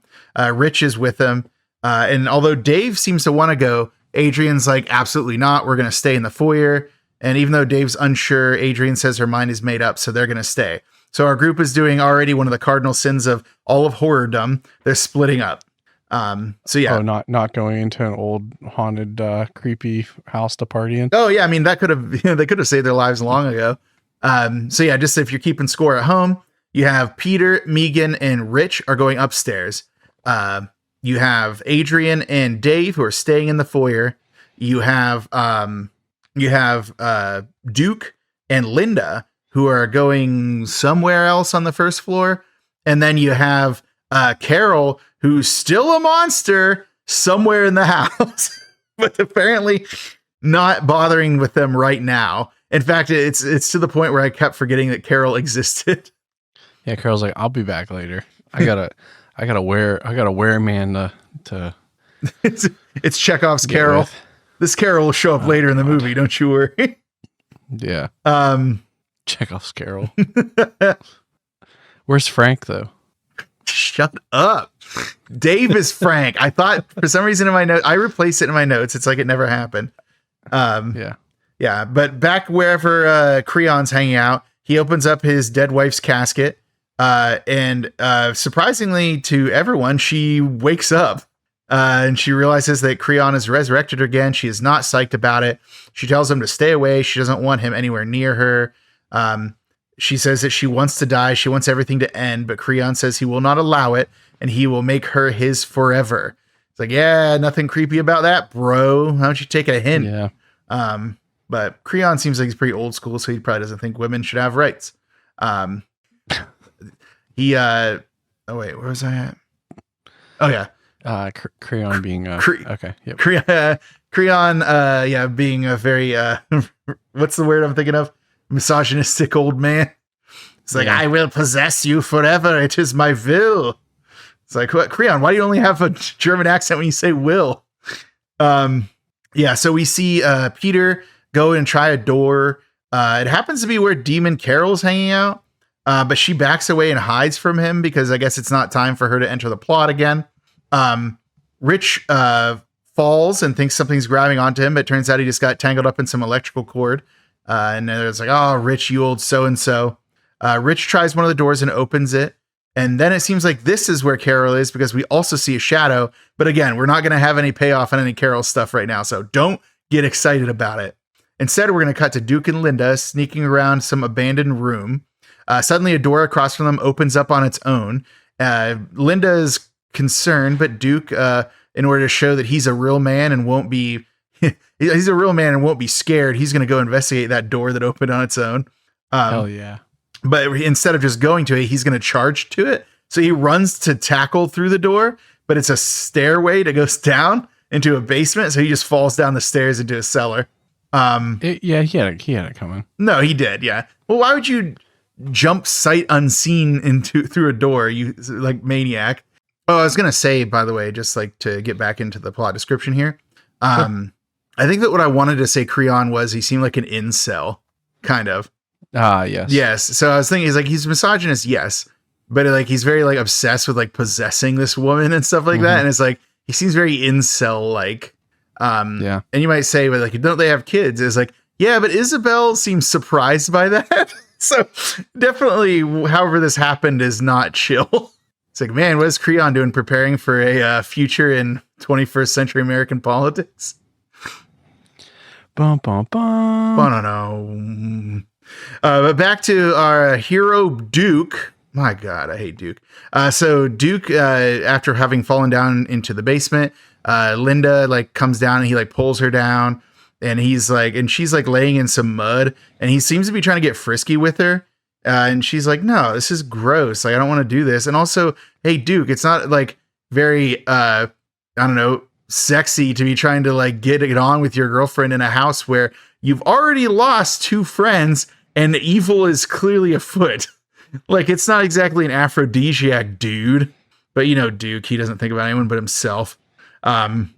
So, you know, Duke gets up and he like goes to the other side of like, it's like a wine cellar in this basement.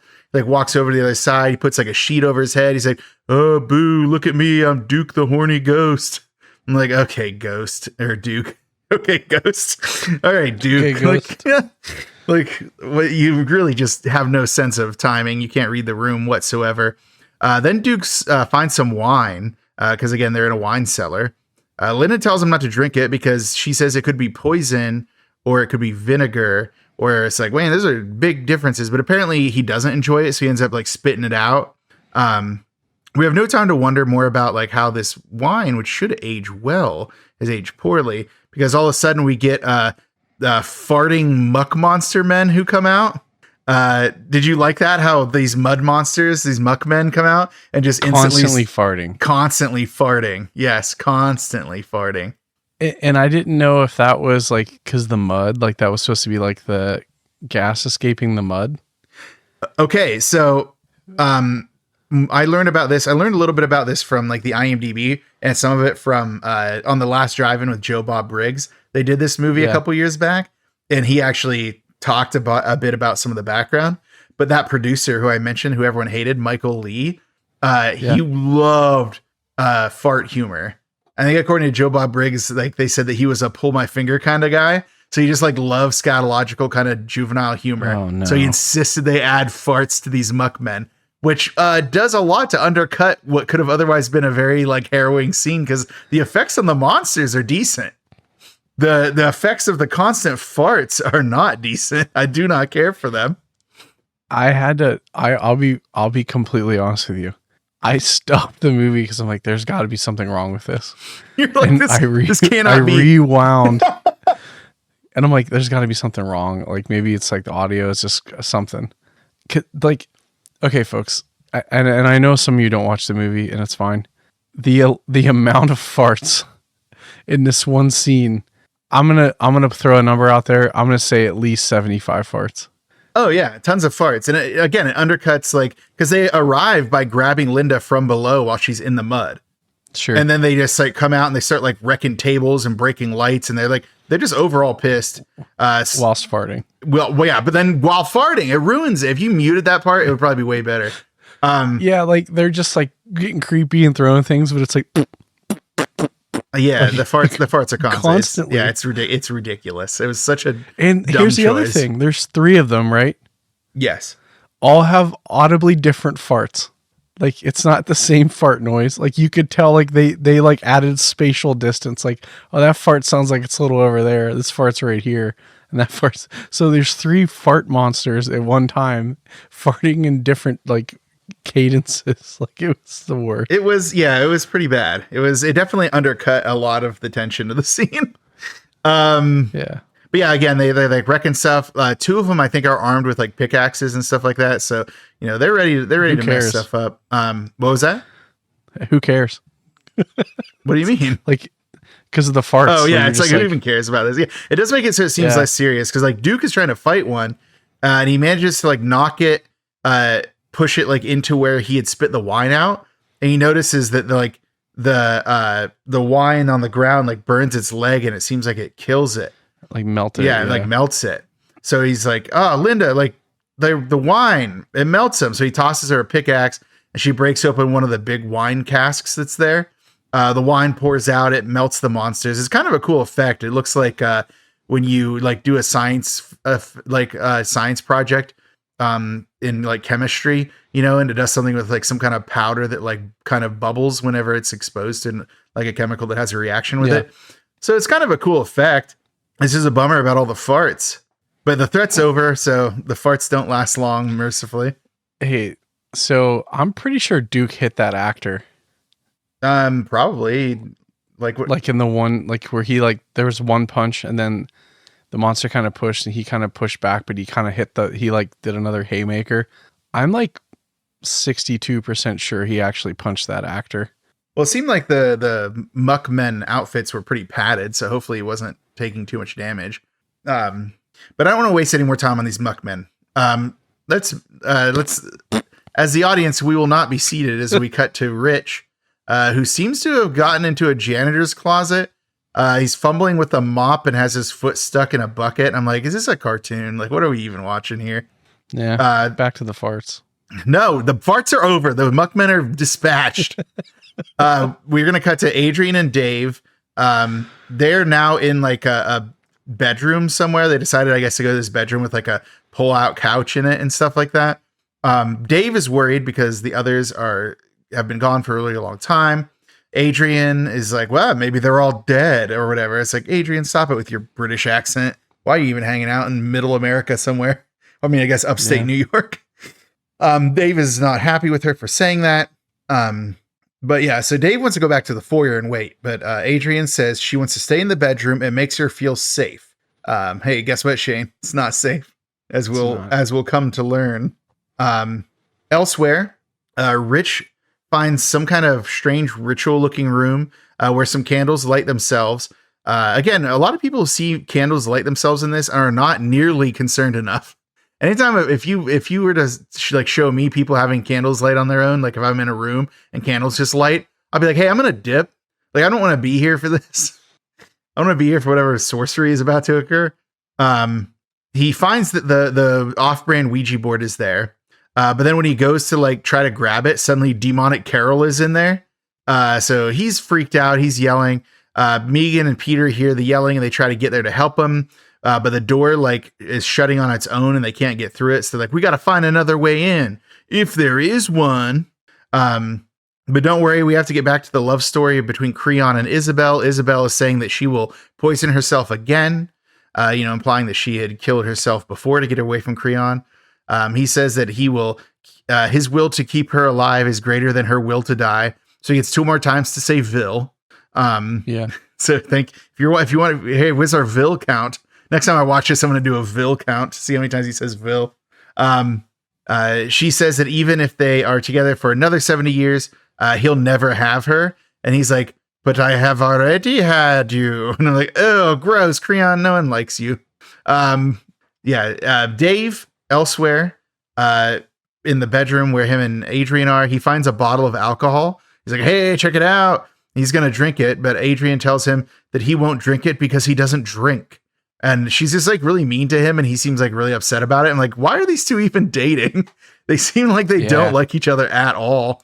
So maybe we misread their relationship. Maybe it was our fault for assuming they were dating. But we don't have time for that. We're gonna go back to Peter and Megan, who are trying to find another way into the room where Rich is stuck with Demon Carol. But I'm pretty sure they're going to forget about that by the next time that we cut to Rich. In fact, guess what? We cut to Rich and it seems like Demon Carol is no longer in the room. He tries to open the door that had just shut, keeping Megan and Peter out. And he tries to pull it open, but he can't. We get a cut of the werecat on the other side of the door holding the door shut. Instead of it just being locked like it was earlier, we have to have another scene of the werecat shoehorned in here because why not? Now Rich is like, well, I got to take a leak, probably because all the warm beers he's been drinking from out of his jacket. But then he's like, oh, this house sucks because the house is so dilapidated and abandoned. He decides he can just whiz anywhere and he goes to do it in like some kind of a fireplace. But then when he goes to do it, the door that the werecat was holding suddenly opens, which distracts him from whizzing. So he decides to go investigate that instead of, urination. Man, these cuts between these groups of insufferable people are taking their toll. Back to Linda and Duke. They are wandering around and fighting because their relationship sucks. All of these relationships sucks. These relationships are bad. They are getting spied on by Corda, the monk kid, but he's not ever going to interact with them. He's just going to look at them from far away because he's from a different movie. Okay, back to Adrian. She's smoking in bed with Dave lying next to her. Smoking in bed is dangerous, but this was the 80s. They didn't know better. The werecat is once again off screen and in a different frame, looking at them from the window, presumably to watch her upcoming demise. She tries to talk to Dave. She's like, David, I hear something. And we too hear it. It sounds like something scurrying around the room. When she tries to wake him, he won't stir. She's angry and now questions where the others are. It's like, hey, a second ago you said they might all be dead and you didn't care. What is it, Adrian? Which is it? Megan and Peter are wandering in yet another room and they hear something. Turns out to be a dead person hanging from a rope, which causes Megan to scream. It's just a corpse that had hung itself by a noose. The corpse does have a suicide note that explains that it sees killing itself as the only way to be safe from the things that live in the house. And Megan and Peter, Solid. Yeah, Megan and Peter are like, so we weren't the first group. It's like, yeah, I mean, clearly there's tons of zombies out there. Back to Adrian, she's freaking out. As elsewhere, Carol is summoning demons with the board. And it seems to imply that she's summoning the Fiji mermaid demons are about to attack Adrian. But also they were already in there because Adrian already heard them. So sometimes events can get weird. It's hard to tell what happened first, the chicken or the egg, What happened first, the demon summoning or the demon? But Adrian this time tries really hard to wake David up. She turns him over, only to find that he's dead. Shane, his face has been clawed up. He's dead. Now we get some weird Fiji mermaid type monsters that one springs at Adrian and attacks her. It's like biting into her neck. And the werecat is cheering outside on the window. Again, it's just like an added in scene to remind us that the werecat exists. Adrian's getting gnawed, but she's like crawling on the ground with this thing like on her neck.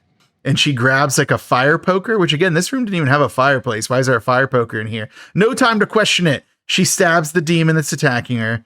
And then, she seems to like kill it or at least like stop it from attacking, but it's not the only one. It seems that there's 3 in there, but I think they only had money for 1 puppet.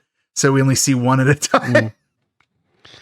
Apparently there's like a blooper where you can see like is this the scene where you could see the puppeteer by accident? Was it this or was it the hag? I thought you could see the puppeteer in the hag. No, you're right. It's the hag. Yeah. You're right. So this rubber Fiji mermaid thing is, the one is she kills the one, or at least like seems to kill it, gets it off of her. That's when the other one starts grabbing her leg. She starts throwing some pottery at it until it slithers back under the bed. Like, man, how much pottery was there here? Because she like throws a bunch of pots. The music gets like really like kind of dramatic and kind of sad. Like, did you notice that the tonal shift in this music? Oh, totally. As she's like bleeding and she's like trying to stand up, but she falls against the door, closing it, shutting her in there with the monsters. Another one of the Fiji mermaids jumps at her, but she like drops a dresser on it and then jumps on the dresser, crushing it to death. You can tell it's dead because all the blood that pours out of there. It's like, man, Adrian's really being put through the ringer here. But she was also really mean to David, so maybe she has it coming. She finally struggles to leave. She opens the door and goes out, leaving behind another of the Fiji mermaid monsters that regards her with rage because she killed its friend, or maybe 2 of its friends, depending on how many of them there were, which again, we will never know because they only had money for 1. Elsewhere, Demon Carol is saying in Creon's voice that he will win in the end. To who? I don't know. I guess to Adrian. Like, it doesn't seem like she's winning, dude. She's bleeding all over the place. She walks upstairs and is being followed off screen by the werecat because they will never appear in the same frame. I don't know how many times I got to tell you that. I don't know how many times I have to teach you this lesson, old man. Yeah. Yeah. Thanks. But back to Creon and Isabel, the love story for the ages. Creon's like grabbing at Isabel. He's like pawing at her and she's like resisting his advances. He asks her if this is any way for her to talk to the father of her children. And she's like, but we only have 1 child. He's like, oh no, we have many children. It's like, oh yuck, Creon, I don't like this. I don't like this implication at all. And she doesn't like it either. She's like, what have you done? And then he asks her if she would like to see their son. So he calls in Corda, the little vampire boy in the monk robe.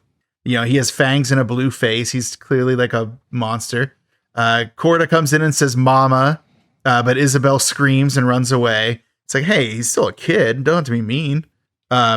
Creon says that she won't get far because the farther she is from him, the weaker she will become. And Corda laughs. I'm like, Corda, don't be a little demon monster, even though you are one. See, some of this stuff, I really feel like they didn't plan all of the shots where they put the pirate werecat in. I feel like they just had pirate werecat shots in every scene, because here, like, we just saw the pirate werecat following Adrian, but now while Isabel's running through the house, the pirate werecat is kind of following her now. But we don't have time to think about the geography of John Jay's house, because we're going to follow Megan and Peter. Megan's starting to lose faith in this entire thing. She's saying that it's hopeless. Peter tries to convince her that they just need to keep trying. Gosh darn it. Quick cut to Adrian. She's in a long hallway. It's kind of a cool shot because there's like a little bit of light at the end of it, like a couple of sections of like light from overhead, but most of the hallway is darkened. She sees Dave at the far end of the in the darkness, telling her that she just has to come a little bit further. And Adrian asks Dave to like take her out of here, and he approaches from the darkness. But once he goes into the dark and emerges in the next patch of light, Shane, how would you describe this thing? I put sucky face tentacle monster. Yeah. How would you? That's good. No, I like that. Yeah, some kind of sucky face tentacle monster. What it is, where it came from, how it exists, what it's doing. We'll never know that. Again, with the mileage on the effects of the throbbing. Mm-hmm. Oh yeah, this dude has like a pulsing head, and like he like has a weird roar too. He's like, like, it's like, what is it doing? Like, where is this thing from? But one of its tentacles wraps around Adrian's neck, and then it's like, why is this thing from? Yeah, why is Gamora? But yeah, it's like got its tentacle around her neck. It's shocking her. Adrian's getting electrified by it because why not? And it roars as her face starts to melt for some reason. And then this face melting seems to be like making a heart inside the tentacle monster's chest, like beat and seemingly like regenerate. I don't know what this thing is. Like, why does it have a regenerating heart in its chest? We will never know, because this is the only scene we'll ever see this tentacle monster in. I almost feel like it was almost as though like Adrian was in a different movie, like between the Fiji mermaid demons and now this tentacle monster. He has very aquatically themed villains that attack her. Solid. But back to Isabel, still on the run. She seems to be in a series of wet caves, because this house just has it all, man. John Jay, first Supreme Court Justice, he has some caverns under his house. Yeah, Isabel hears an old woman laughing somewhere in the caves. As she's backing away, she doesn't notice that there's like a puppet of a hag like floating behind her and laughing. But then when she turns, it almost it disappears very mysteriously. It's not there anymore. We just see the hag puppet laughing and flying around, just basically coming up behind Isabel all the time. Then it the hag shoots some kind of red force lightning that knocks Isabel down, and then it gets up in her face and laughs, and its hag laugh again, and then flees. So, but then, yeah, so just doing hag stuff. Yeah, just hag stuff, just force lightning and like mysteriously disappearing. Yeah, but Isabella doesn't have time for this. She books it. The hag just laughs as, as it's on its back. Or it laughs in the background as like Isabel's running.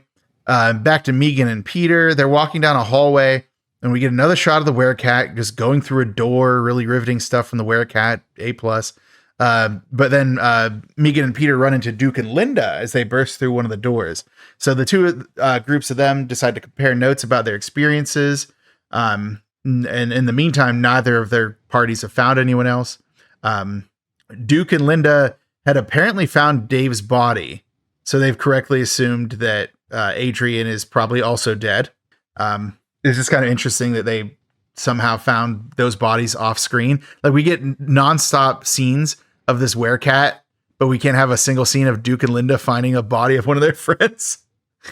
What is it? Duke is being rude as usual, which prompts Peter and Duke to get into an extended fist fight sequence. So get ready for some real stagecraft as these two go at it. Meanwhile, if you were wondering about our resident funny man, Rich, he's walking down a long hallway with a lot of spider webbing. So if you're not a fan of spiders, you know you're about to probably see something you're going to hate. We get a little bit more of Demon Carol talking with Creon's voice about awakening yet another threat to help out, I guess. I don't know. I guess Demon Carol is the one summoning these things, is the implication, but they all often seem like they're already there. Suddenly a door behind Rich opens, and then an Asian woman beckons Rich to come because she can help him find his friends. And she says his last name. She says Mr. whatever his last name is. It's like, how do you know my name? It's like, because I've seen your friends. So come on. And Rich doesn't take any time to be suspicious about this at all. He just trusts that this mysterious Asian lady who opened a door in this terrifying house is probably on the up and up. So Rich follows her through a dark cave, another series of spider webbing, and including a giant, massive like web, one that looks like it could capture a human, if you were to ask me, Shane. But what are the odds? What are the odds that it could be a human-sized web? What are the odds? Back to Duke and Peter, still involved in this prolonged fight sequence. They're fighting in like a room with a large Grim Reaper statue. Don't worry, that's going to be important in just a second. But now the door behind them shuts once their respective girlfriends follow them into the room where they're fighting. They can't open the door, but the men don't notice because they're too busy fighting each other. Creon does some kind of magic spell that makes the Grim Reaper statue come to life, and it becomes an actual moving Grim Reaper monster. The stone outer edge of it is looked like it's made out of like marble or stone, but now it's like a full-on Grim Reaper with like glowing eyes and stuff like that. So it comes and swings its scythe and it cuts Duke. And this is the last we see of Duke, so I guess it killed him right there. Did you realize that? I mean, this is the last we ever see of Duke, so like that Grim Reaper swing is like fatal to him at that point. I didn't think about that. Yeah, it's wild. We never see Duke again. That's it. So Peter runs in a real like John Woo moment. He just dives headfirst through the door, breaking through it. So he pulls Megan out, and then when he tries to get Linda to come out too, she gets like slashed by the Grim Reaper. It takes a chunk out of Linda's leg. So she's not dead, but she's bleeding pretty poorly. Back to Rich. He's in there with the Asian lady who tells him that it is time. He doesn't understand. He's like, what do you mean? What time? And then she's like, I've been a prisoner here for a really long time. And then he asks about his friends, and she says, oh, they're dead, just like you are and just like I am. It's like, oh man, you kind of made me feel bad for the spider lady, other than that she's definitely about to kill this guy. Yeah. And meanwhile, there's like a giant spider crawling on Rich's back, and it like starts to bite his face and stuff, and he's screaming while he's trying to get it off there. It's not the most realistic looking spider, but it's still spider adjacent, so I didn't care for it. But as he's fighting this giant spider on his face, he backs into the huge web that we saw, the human-sized spider web. What are the odds? He makes himself stuck as the Spider Woman starts to transform into a giant spider monster. And yeah, the head transformation is kind of crazy because her head basically turns into like the spider's abdomen, kind of. So it starts to get like really bulbous and weird, and her eyes like get all stretched out and messed up looking. Elsewhere in the house, Megan and Peter are carrying Linda since she has a bum leg. They go into a room where they sit her down and try to treat the wound. Back to Rich. He's reacting incredulously and also helplessly as the Spider Woman is continuing the transformation process, but he's still stuck in the web. So yeah, the head gets all bulbous, like I said. There's like weird parts of it that are just kind of like pulsing and moving weird. It's kind of gross. Yeah. Spider legs start to like rip from her sides to like come out and be like full spider legs. Finally, the transformation is complete. It's just like a bulbous spider monster, and it walks up towards him, and it like has like almost like a xenomorph style mini mouth that pops out, and it like stabs into Rich, his chest, and starts to drain him. And then his head basically is like a rubber head and it just deflates. Like he's like, Yeah, he was like a Capri Sun. yeah, he's got he just like a flattened up Capri Sun. Yeah. He's done. So there you go. Or like one of those old Apple. What were the little juice boxes? I can't remember who made them. Like High little C? green ones. No, I remember you could step on them and they exploded. No, I don't actually think I know those.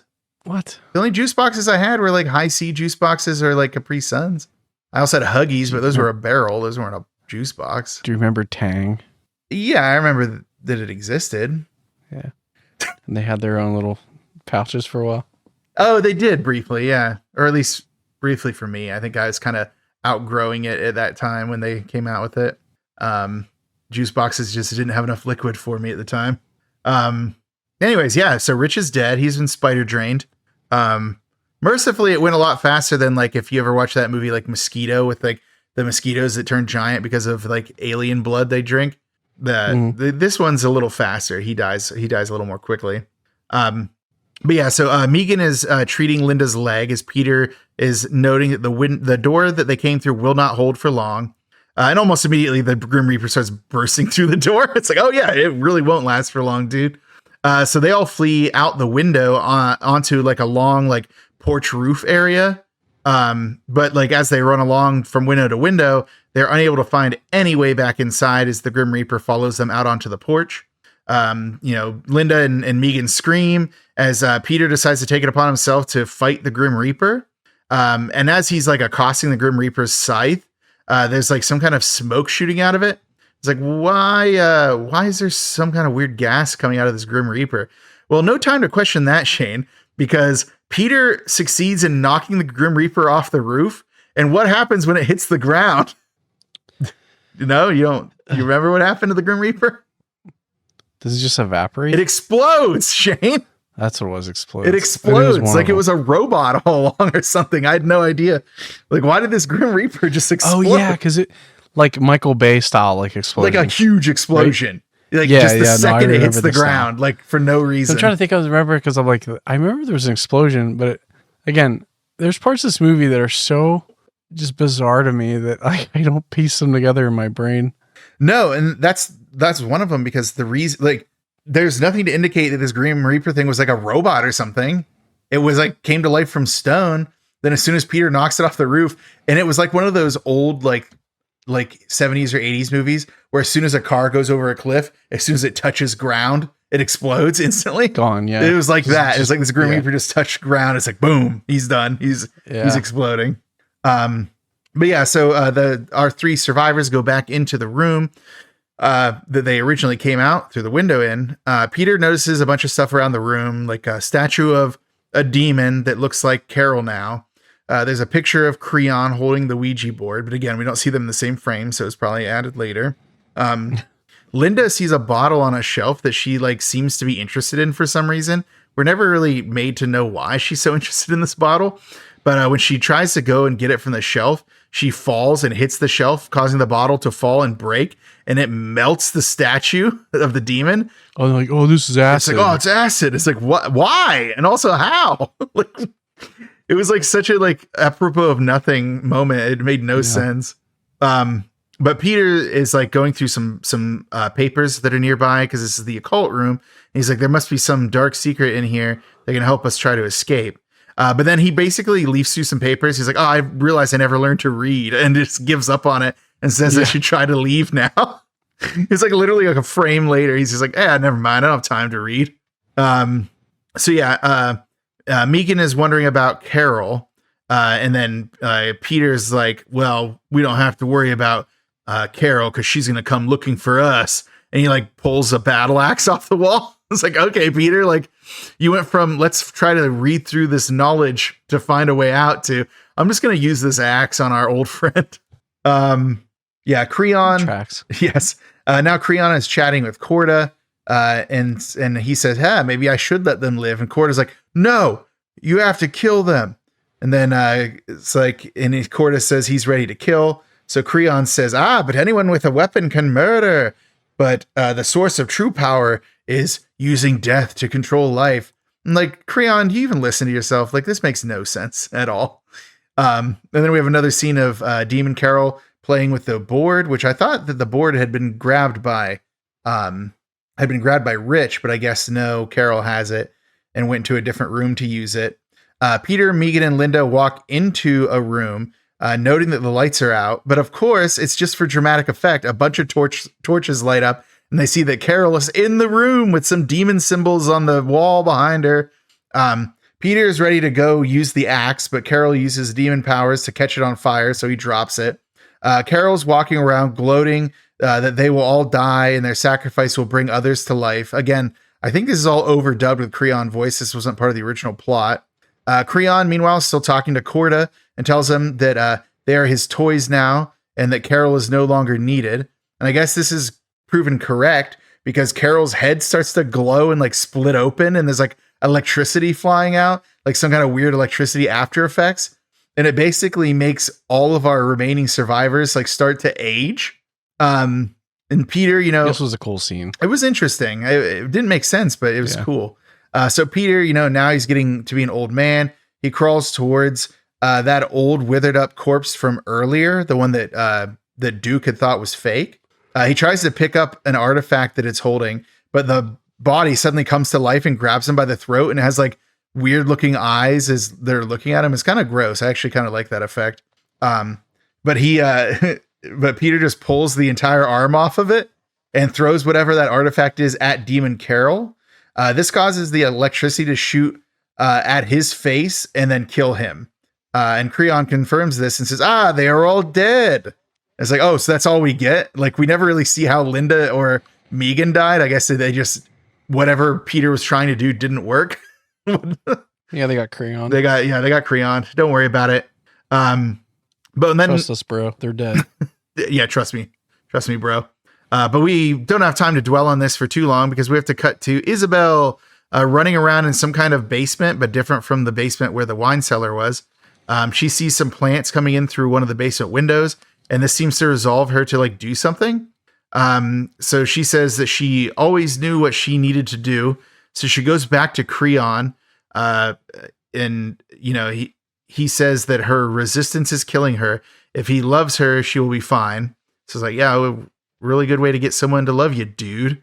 Yep. She approaches, but as she's walking, she grabs the awl from the table where it had been sat down by Corda when he came in to talk to Creon. See, this is all of this plot suddenly makes sense. Does it? Sure. Creon says that she is torturing him by not loving him.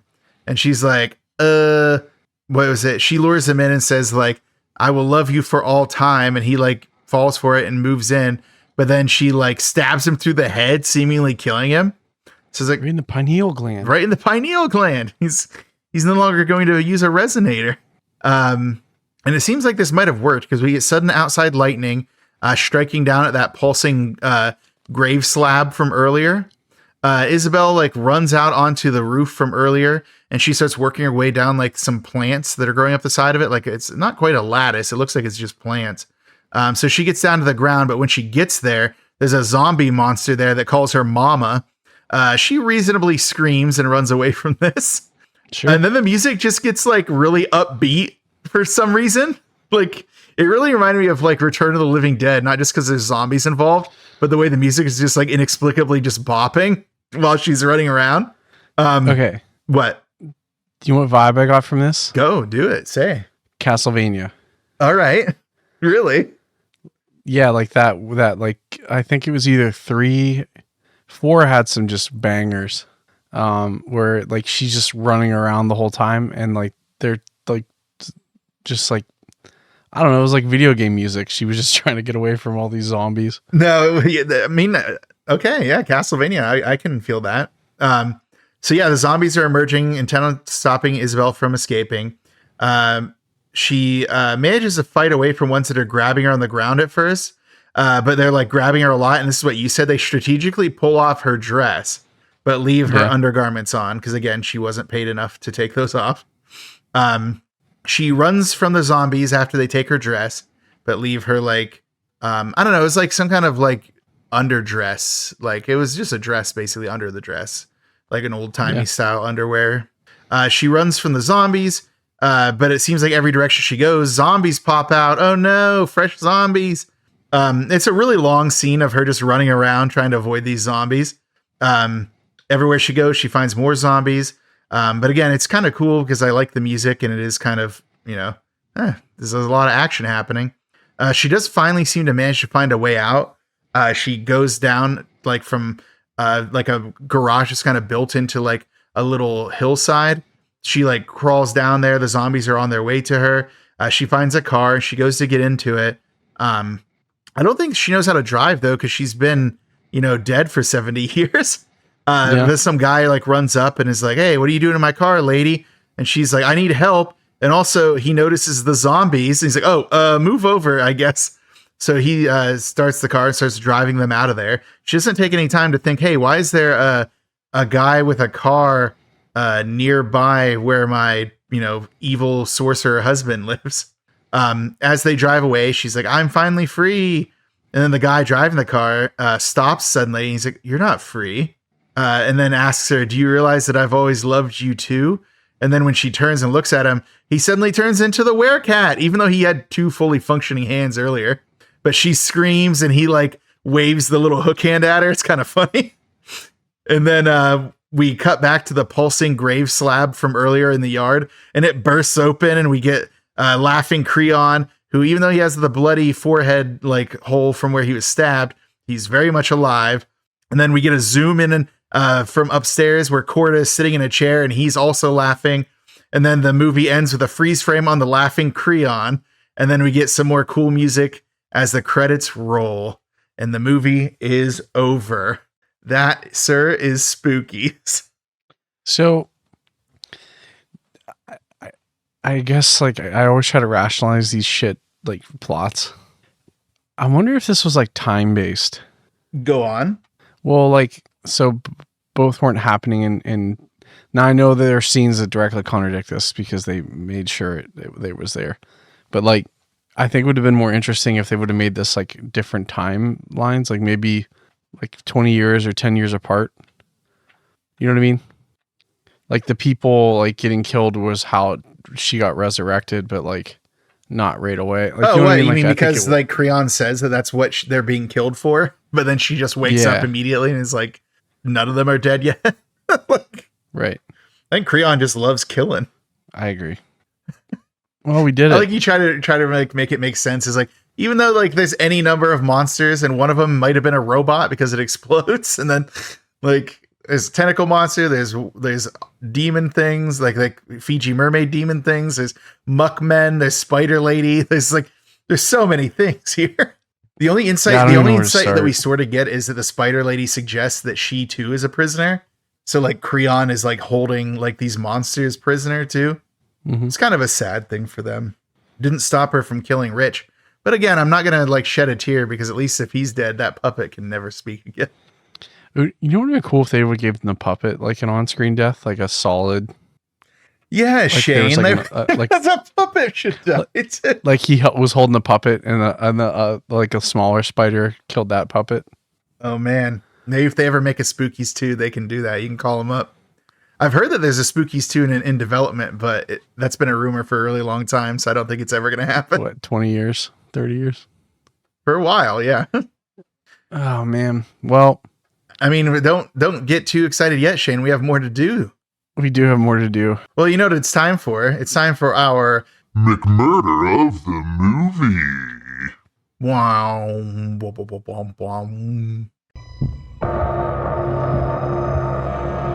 Darling Isabel, I can wait no longer.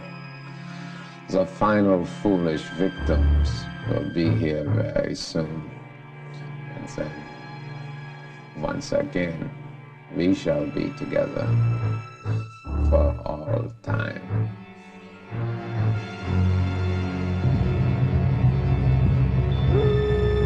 I think it's pretty obvious what the McMurder of the movie is for this one. Yeah, it has to be, right? Mm-hmm. Do you want to say it at the same time? Well, hold on, let me make sure I get the person's name right because this movie fucking makes no sense. So hold on. I just want to make sure that if it's the same person I'm thinking of. Okay, it is. So wait, are you going to say the name of the person who's killed or the name of the killer? So sometimes, and I like in the plot description, you called them by the actor's name and not the character name. So it was hard for me to keep up but I figured out what was happening and it was good. No, I didn't. Yeah, the Peter and Rich. So you kept calling him Peter. Peter is a different character. Wait, what? Peter is Megan's boyfriend.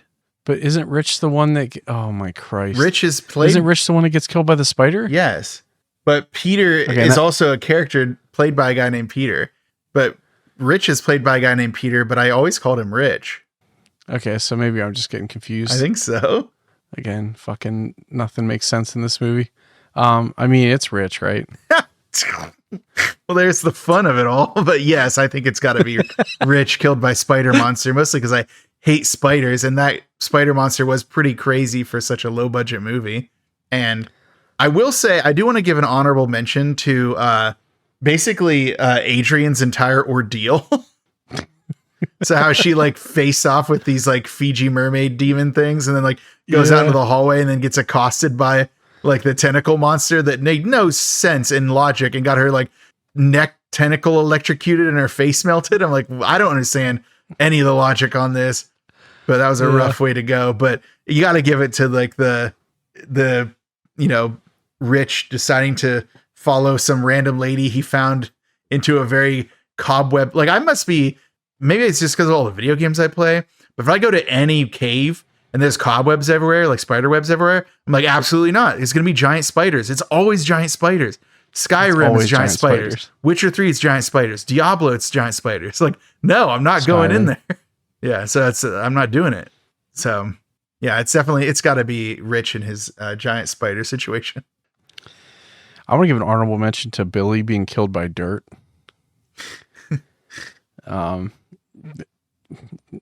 Cool. He's buried alive and he's only in the movie for like 10 minutes. But what a 10 minutes it was.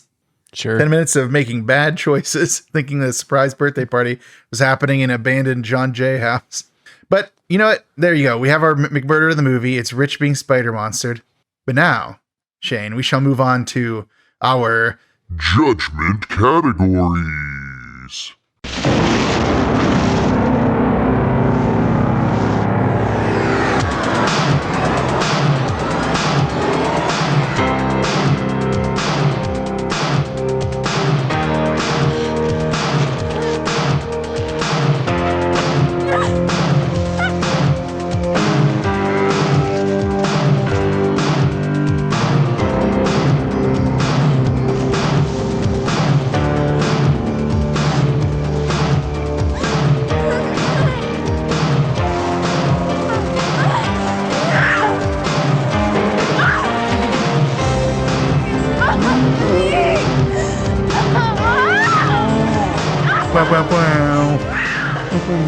As our listeners know, the judgment categories are where we have 5 different categories that we give a letter grade to.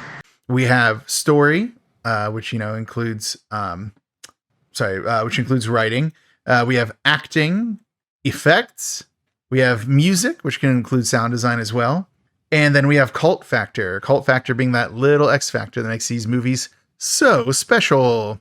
So let's kick it off with story. I don't like, it's going to be mean because we know what happened and it's not their fault. I mean, it kind of is. Like, I feel like, was there stuff cut from the original? Yes. Or never filmed. Yeah, so it's like, hard to tell. Yeah. So like, I'm sure there were through lines that were able to like, so I don't know how to grade this because I don't want to be rude. Because like, I'd say I'd go C or D just because it makes no sense. But like, I don't want to go D because it's not fair because I feel like both things could have existed if they would have fleshed them out and done them. You know what I mean? Yeah. That's why like, I think that without the Creon subplot, like what was the enemy exactly? Let's say, I'm so curious about what the original plan was. Fear itself, Hell yeah, brother. But no, like so it's kind of hard to tell. Like Creon is like the one supposedly resurrecting all these things. It's like, it's an interesting way to try to create a narrative out of the disparate creatures that are attacking these people for no reason. Granted, making Creon some kind of perv, trying to like, create a relationship with this woman that wants nothing to do with him, and in fact had committed suicide to escape him already once before 70 years ago. Yeah. It's like, that's kind of ick. That's kind of gross. I mean, he is the bad guy. He's not exactly like, they're not telling us that's a good thing to do. He is a bad man. True. But yeah, I'm surprised you're so hard on it. I was going to say B because I just thought it was fun, but I guess I'll go to C. I'll meet you halfway. Yeah. Well, no, because I don't think D's fair. I think both of these could be B on their own, but like, just, dude, it made no sense. You don't like the heart in a blender? No, I'll go with C. Yeah. I'm fine with C. Watch it spin around What? into a beautiful oblivion. Oh yeah, you went back to that when I had already said it. Yeah. All right. Well, next up is Sometimes they come back. sometimes they do come back. Sometimes they come back again, and sometimes they come back for more. All right. So next up is acting. Yeah. Now everyone kind of sucked, so I don't know if that's like, I don't think it's the actors' fault. I think it's the performances they were giving. I'm gonna say one thing, and you're gonna disagree with me, and that's fine. We're allowed to disagree on this podcast. I loved Creon. Okay. I knew you would. I had no idea. Like, yeah, it's just like him talking to no one all the time. Yeah, let's see. He had the Crypt Keeper vibe. You know what I mean? It's like, is he our host or is he our villain? Like, what is he up to here? Yeah. So, Yeah. but everyone else is just kind of like, man, these people are super annoying. That's why you don't mind when they get killed. Sometimes almost completely off screen, like with Duke, who gets killed by a Grim Reaper with the swiftness that could be unrivaled. You know my favorite performance of the movie? The Drifter, and he just gets killed right away. Yeah, I thought it was weird when earlier on in the podcast, you like literally called him out by name. Like Pat Wesley Bryan. I'm like, what? How do you know Pat Wesley Bryan already? Because he only did one thing, and it was this. Get his cigarette lit and tell a kid to go home. Which he actually ended up being correct. That kid should have just gone home. Who cares if your parents forget your birthday as long as you're not being buried alive by a pirate werecat. So initially I thought he was going to be like the demon or part of the group.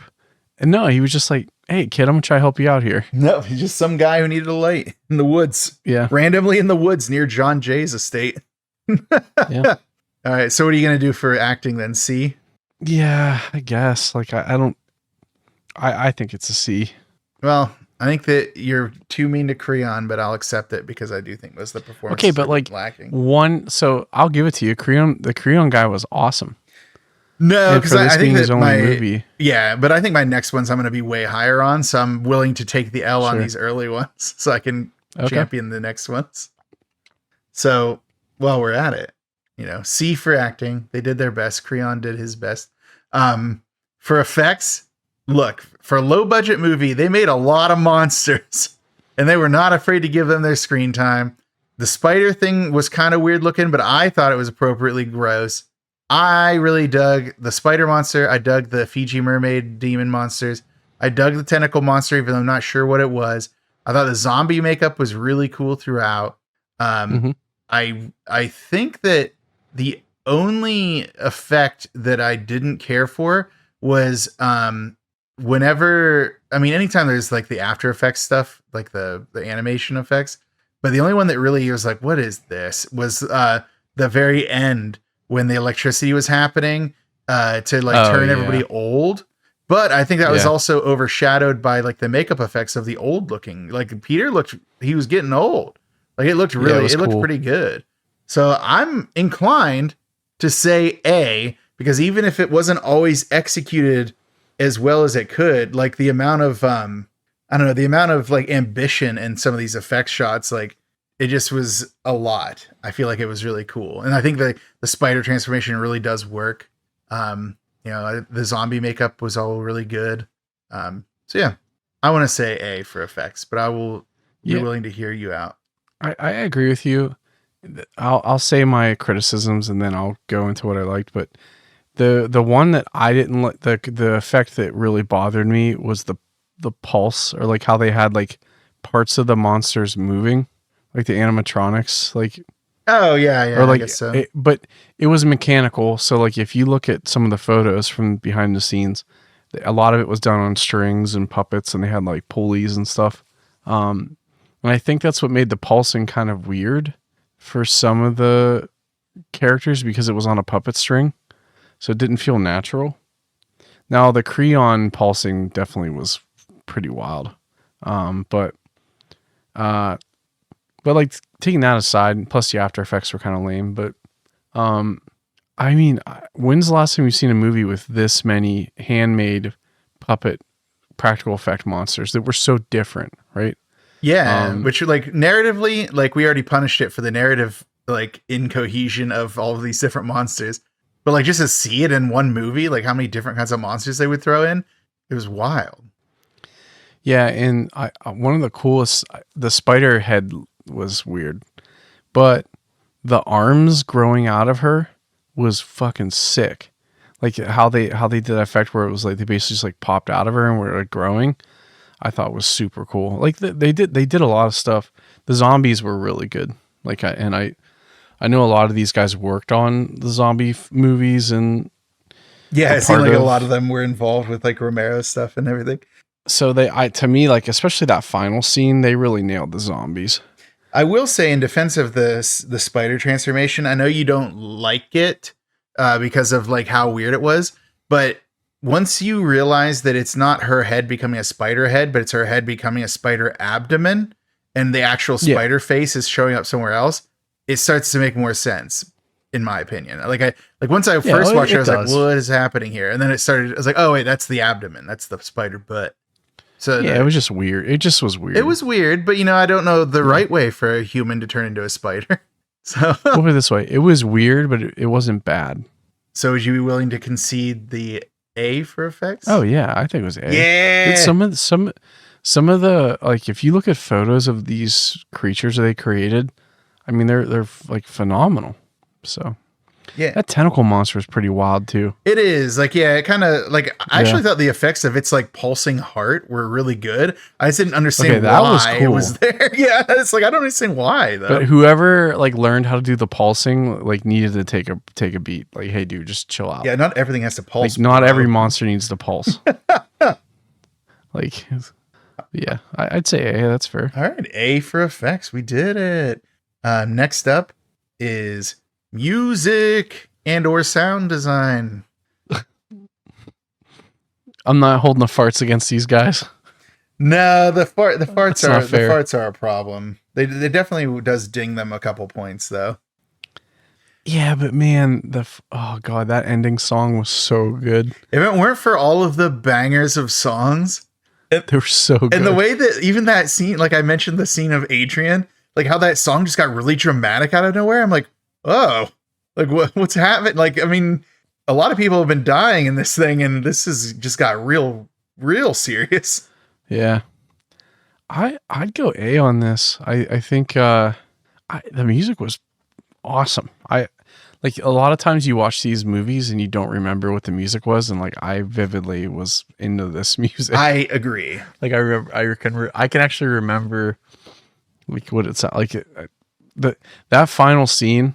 Like I know you were kind of like, oh, it's kind of weird. It's upbeat, but like, man, I don't know why. I got like huge Castlevania vibes. And I loved it. So it also kind of reminds me of Goblin a little bit, like how sometimes the stuff that the Goblin would do for those movies was like, it felt like it was like tonally not consistent, but it still worked, but no, I don't think this is a controversial selection. I do think that I think it's an A. I just looked on Spotify, dude. They have the album on there. Oh shit. I'm about to add that to one of my playlists. But all right, yeah, music and the sound design obviously was good too. Like there wasn't a lot to talk about really. Like the zombie moans, like the monster sounds, the squelching when blood and guts would happen.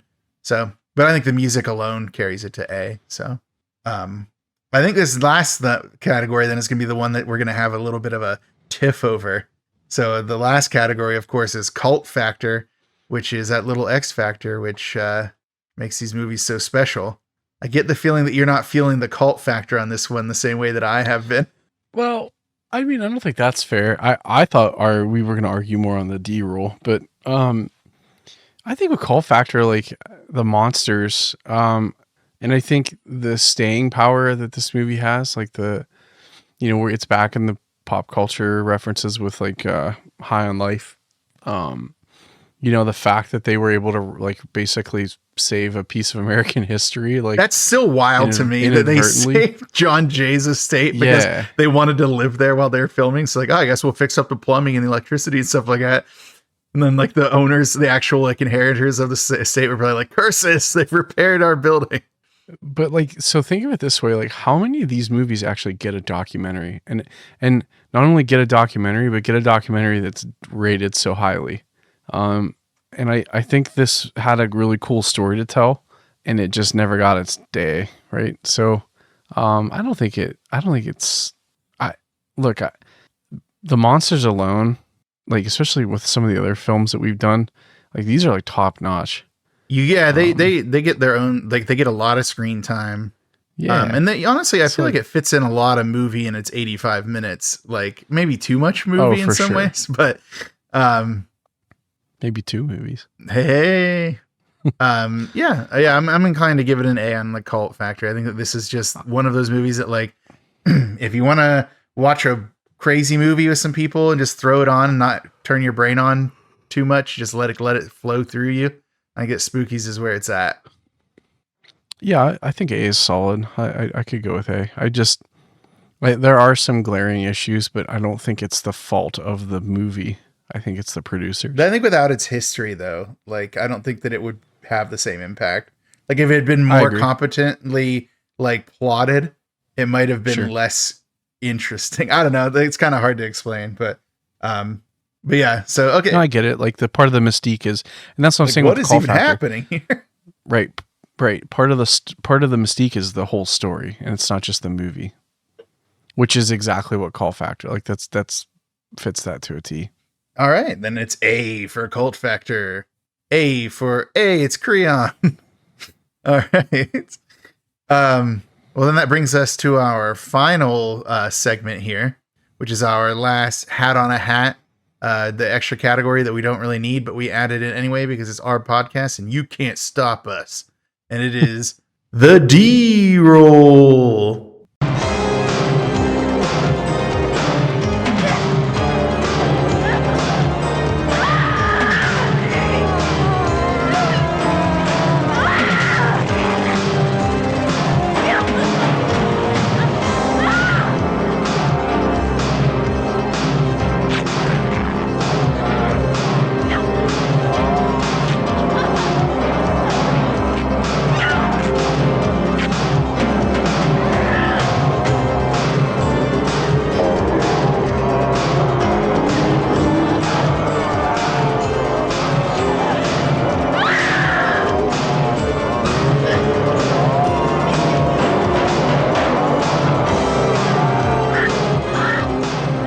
D-roll being where we slot it into one final category. If it is cult classic, B movie, grindhouse, or trash.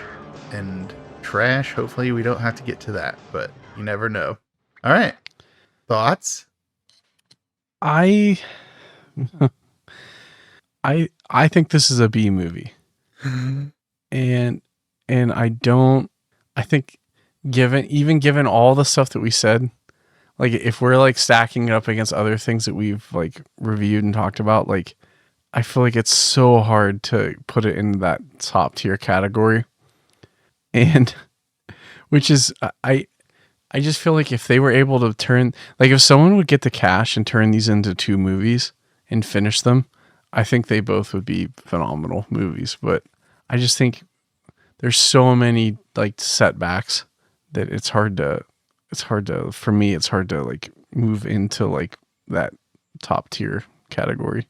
I know you disagree with me. I disagree with you, but yeah. I don't know. It's really hard for me to be objective about these things because I don't know. This is just one of those movies that I throw on sometimes, like if I have guests over. But I also don't think any of my guests who have watched it with me have enjoyed it. So maybe it's just me. It's just something that it, like resonates with me. And I have like I've said before, I have a long history with this movie. Way back from seeing its VHS at the the Hollywood Video in Titusville, where, like when I saw it on the shelf, it's like this VHS cover looks awesome. then finally getting to rent it. So I do want to have my objection noted, but I will accept B movie. Well, you could talk me out of it. I just feel like I don't, it's like, it's such a weird, it's so like there's just no cohesion. It's just so weird. Like as a film, it's just not, it's like not good. And I know like everyone's like, well, a lot of the movies you guys do aren't good. It's like, well, that's not really fair. There is an art form to this. And again, I think if they would have done the original, what was the original name, title, the working title? Twisted Souls, I think would have been awesome. I think the Creon, now here, okay, here's another thing. Oh, you better tread softly, buddy. Here's the hot take. What is it? I like the Creon stuff better. What? Yeah, dude. Shane's been red pilled by Creon. Yeah, I just want steak. But I know it's not steak, but it just tastes so good. So I just really liked the creepy like narrator vibe he's giving, like the weird plot line of he's just like basically kidnapped this lady and he's just murdering people to fuel like the resurrection process again, I guess.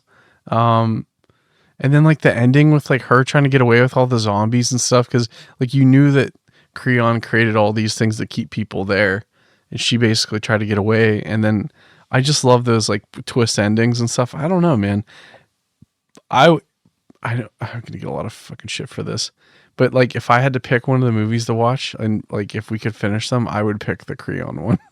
Weird choice, but okay. I mean, but like the monsters were cool and like all that stuff was cool, but like they didn't, I feel like, and it's probably because that stuff was cut, but like there was no, I feel like that is the part of the movie that just didn't make sense to me, even with them trying to jump around and adding Creon in to try to like tie stuff together. I just felt like the problem with this movie was the Twisted Souls part. And again, it's not taking anything away from the effects were great. Like the characters were cool. It's just like when you watch this versus like Night of the Demons or something, it does it way better.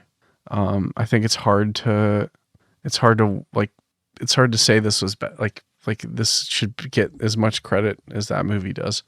But again, the Creon stuff, cool as hell. I don't know. So well, that's the thing is the Creon. And you stuff, loved Creon, so I'm surprised you disagree. I do love Creon. I just don't think it's the better movie.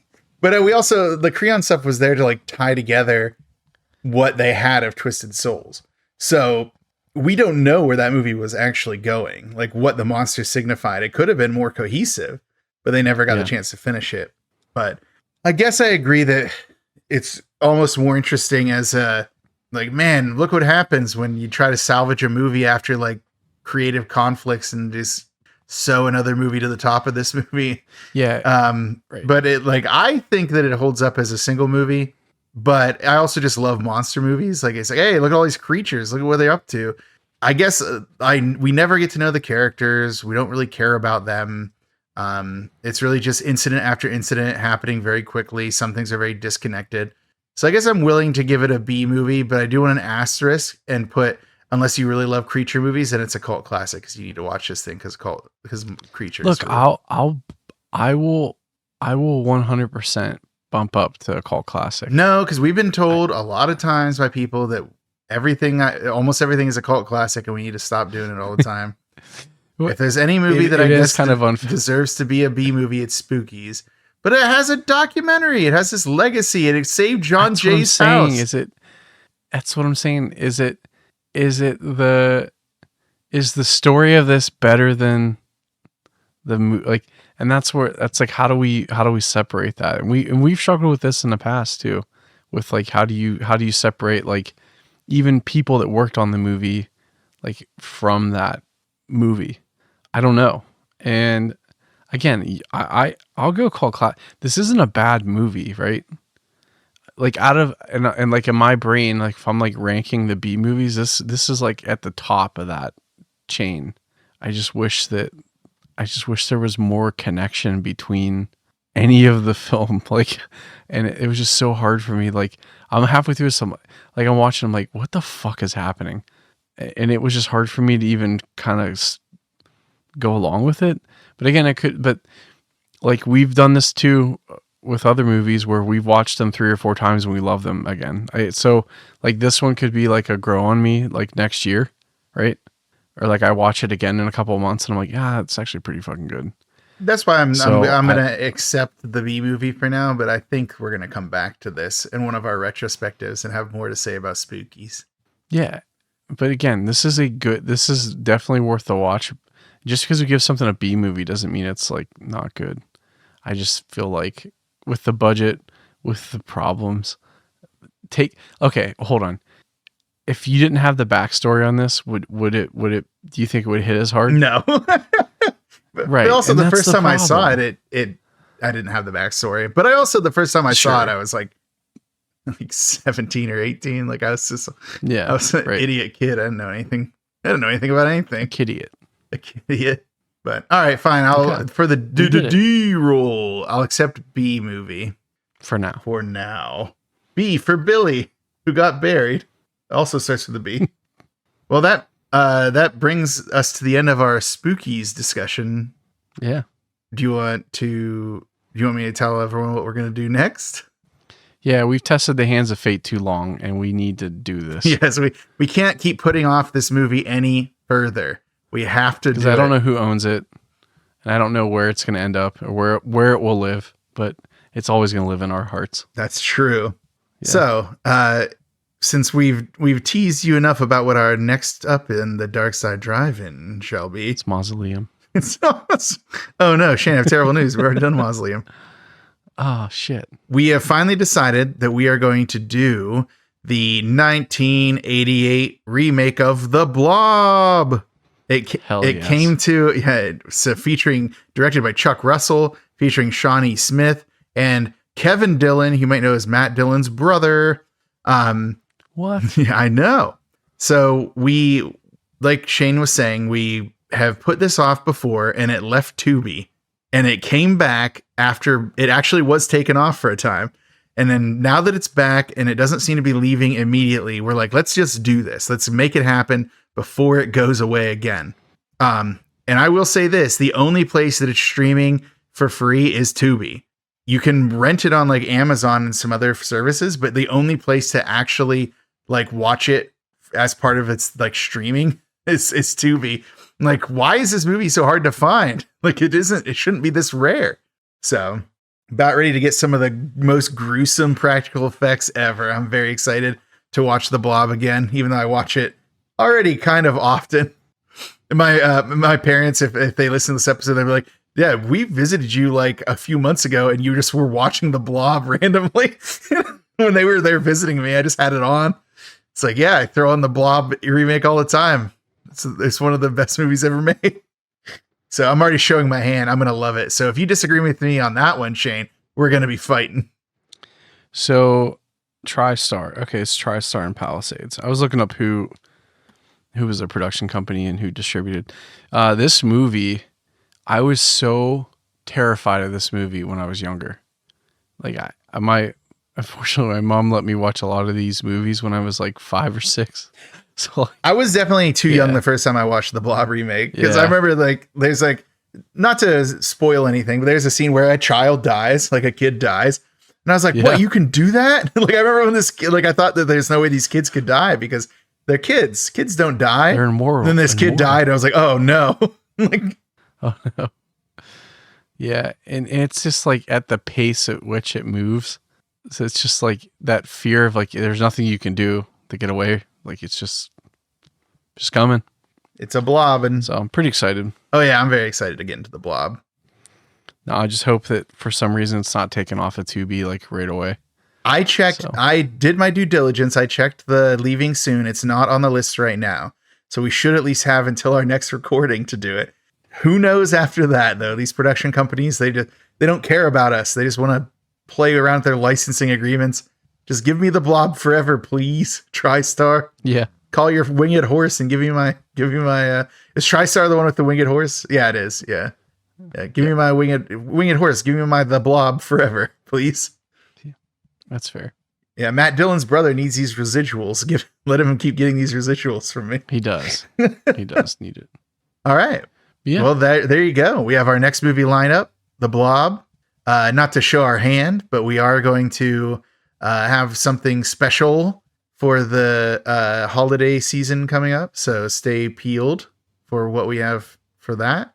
I will take a second to say thank you to Rebel Revolver for our theme song. It rules. They're awesome. They have some more upcoming shows.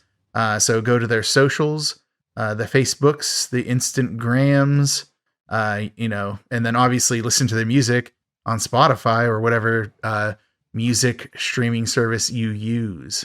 There we go. Did I cover everything? I think I covered everything, right? Yeah. No, you got it. Big pot. Yeah. Cool. Well, I'm excited for The Blob.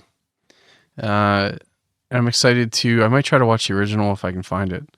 Well, it is still on Tubi for now, but it is leaving soon. The original? Mm-hmm. Yeah. I mentioned it in Tubituaries recently. So I think it's going to be gone by the end of this month, if not the middle of this month. So get on that. Get in that blob zone. I will have to. Yeah, just because I want to talk about the original versus this version. So I like that idea. Let's do it. Yeah. Cool. Well, like always, you can find us on pretty much every social media platform. I am debating with Stefan on us leaving X, but that's a whole nother can of worms. So if you have any questions, suggestions, feedback, it always helps us if you leave reviews. It helps us if you click, I guess it's like you'd be subscribing or adding it to your playlist on Spotify. It helps us out tremendously. All the support's been great. We appreciate it. And I think that's going to do it for us today on the Dark Side Drive-In. And I've been Shane. And I've been Stefan. Stay peeled. Hordes out, gourds out. Hordes out, gourds out. He thought he was in control. How wrong he was. Come to the dark side, drive-in. It's the dark side, drive-in.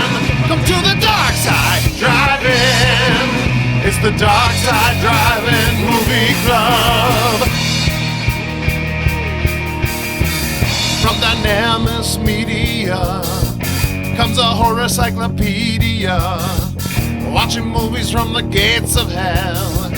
Covers ripped from a blockbuster shell. Officer Bosch is the only good cop. Chuds and the stuff just can't be stopped. Things get hairy and the werewolf's there. Turn the corner and the prowler is there. It's the dark side drive-in.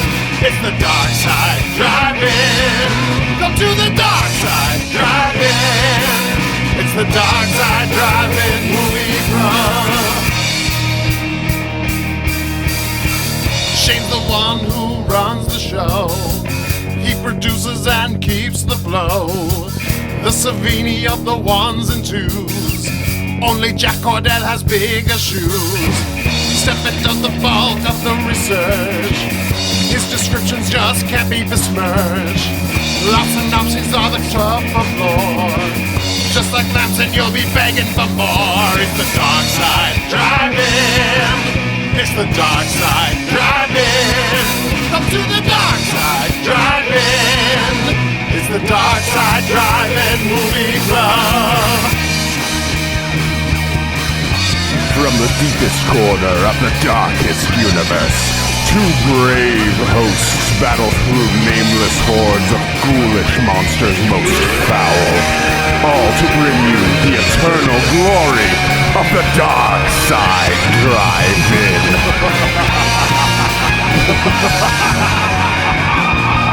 It's the dark side drive-in. It's the dark side drive-in. Come to the dark side drive-in. It's the dark side drive-in movie club. It's the dark side drive-in.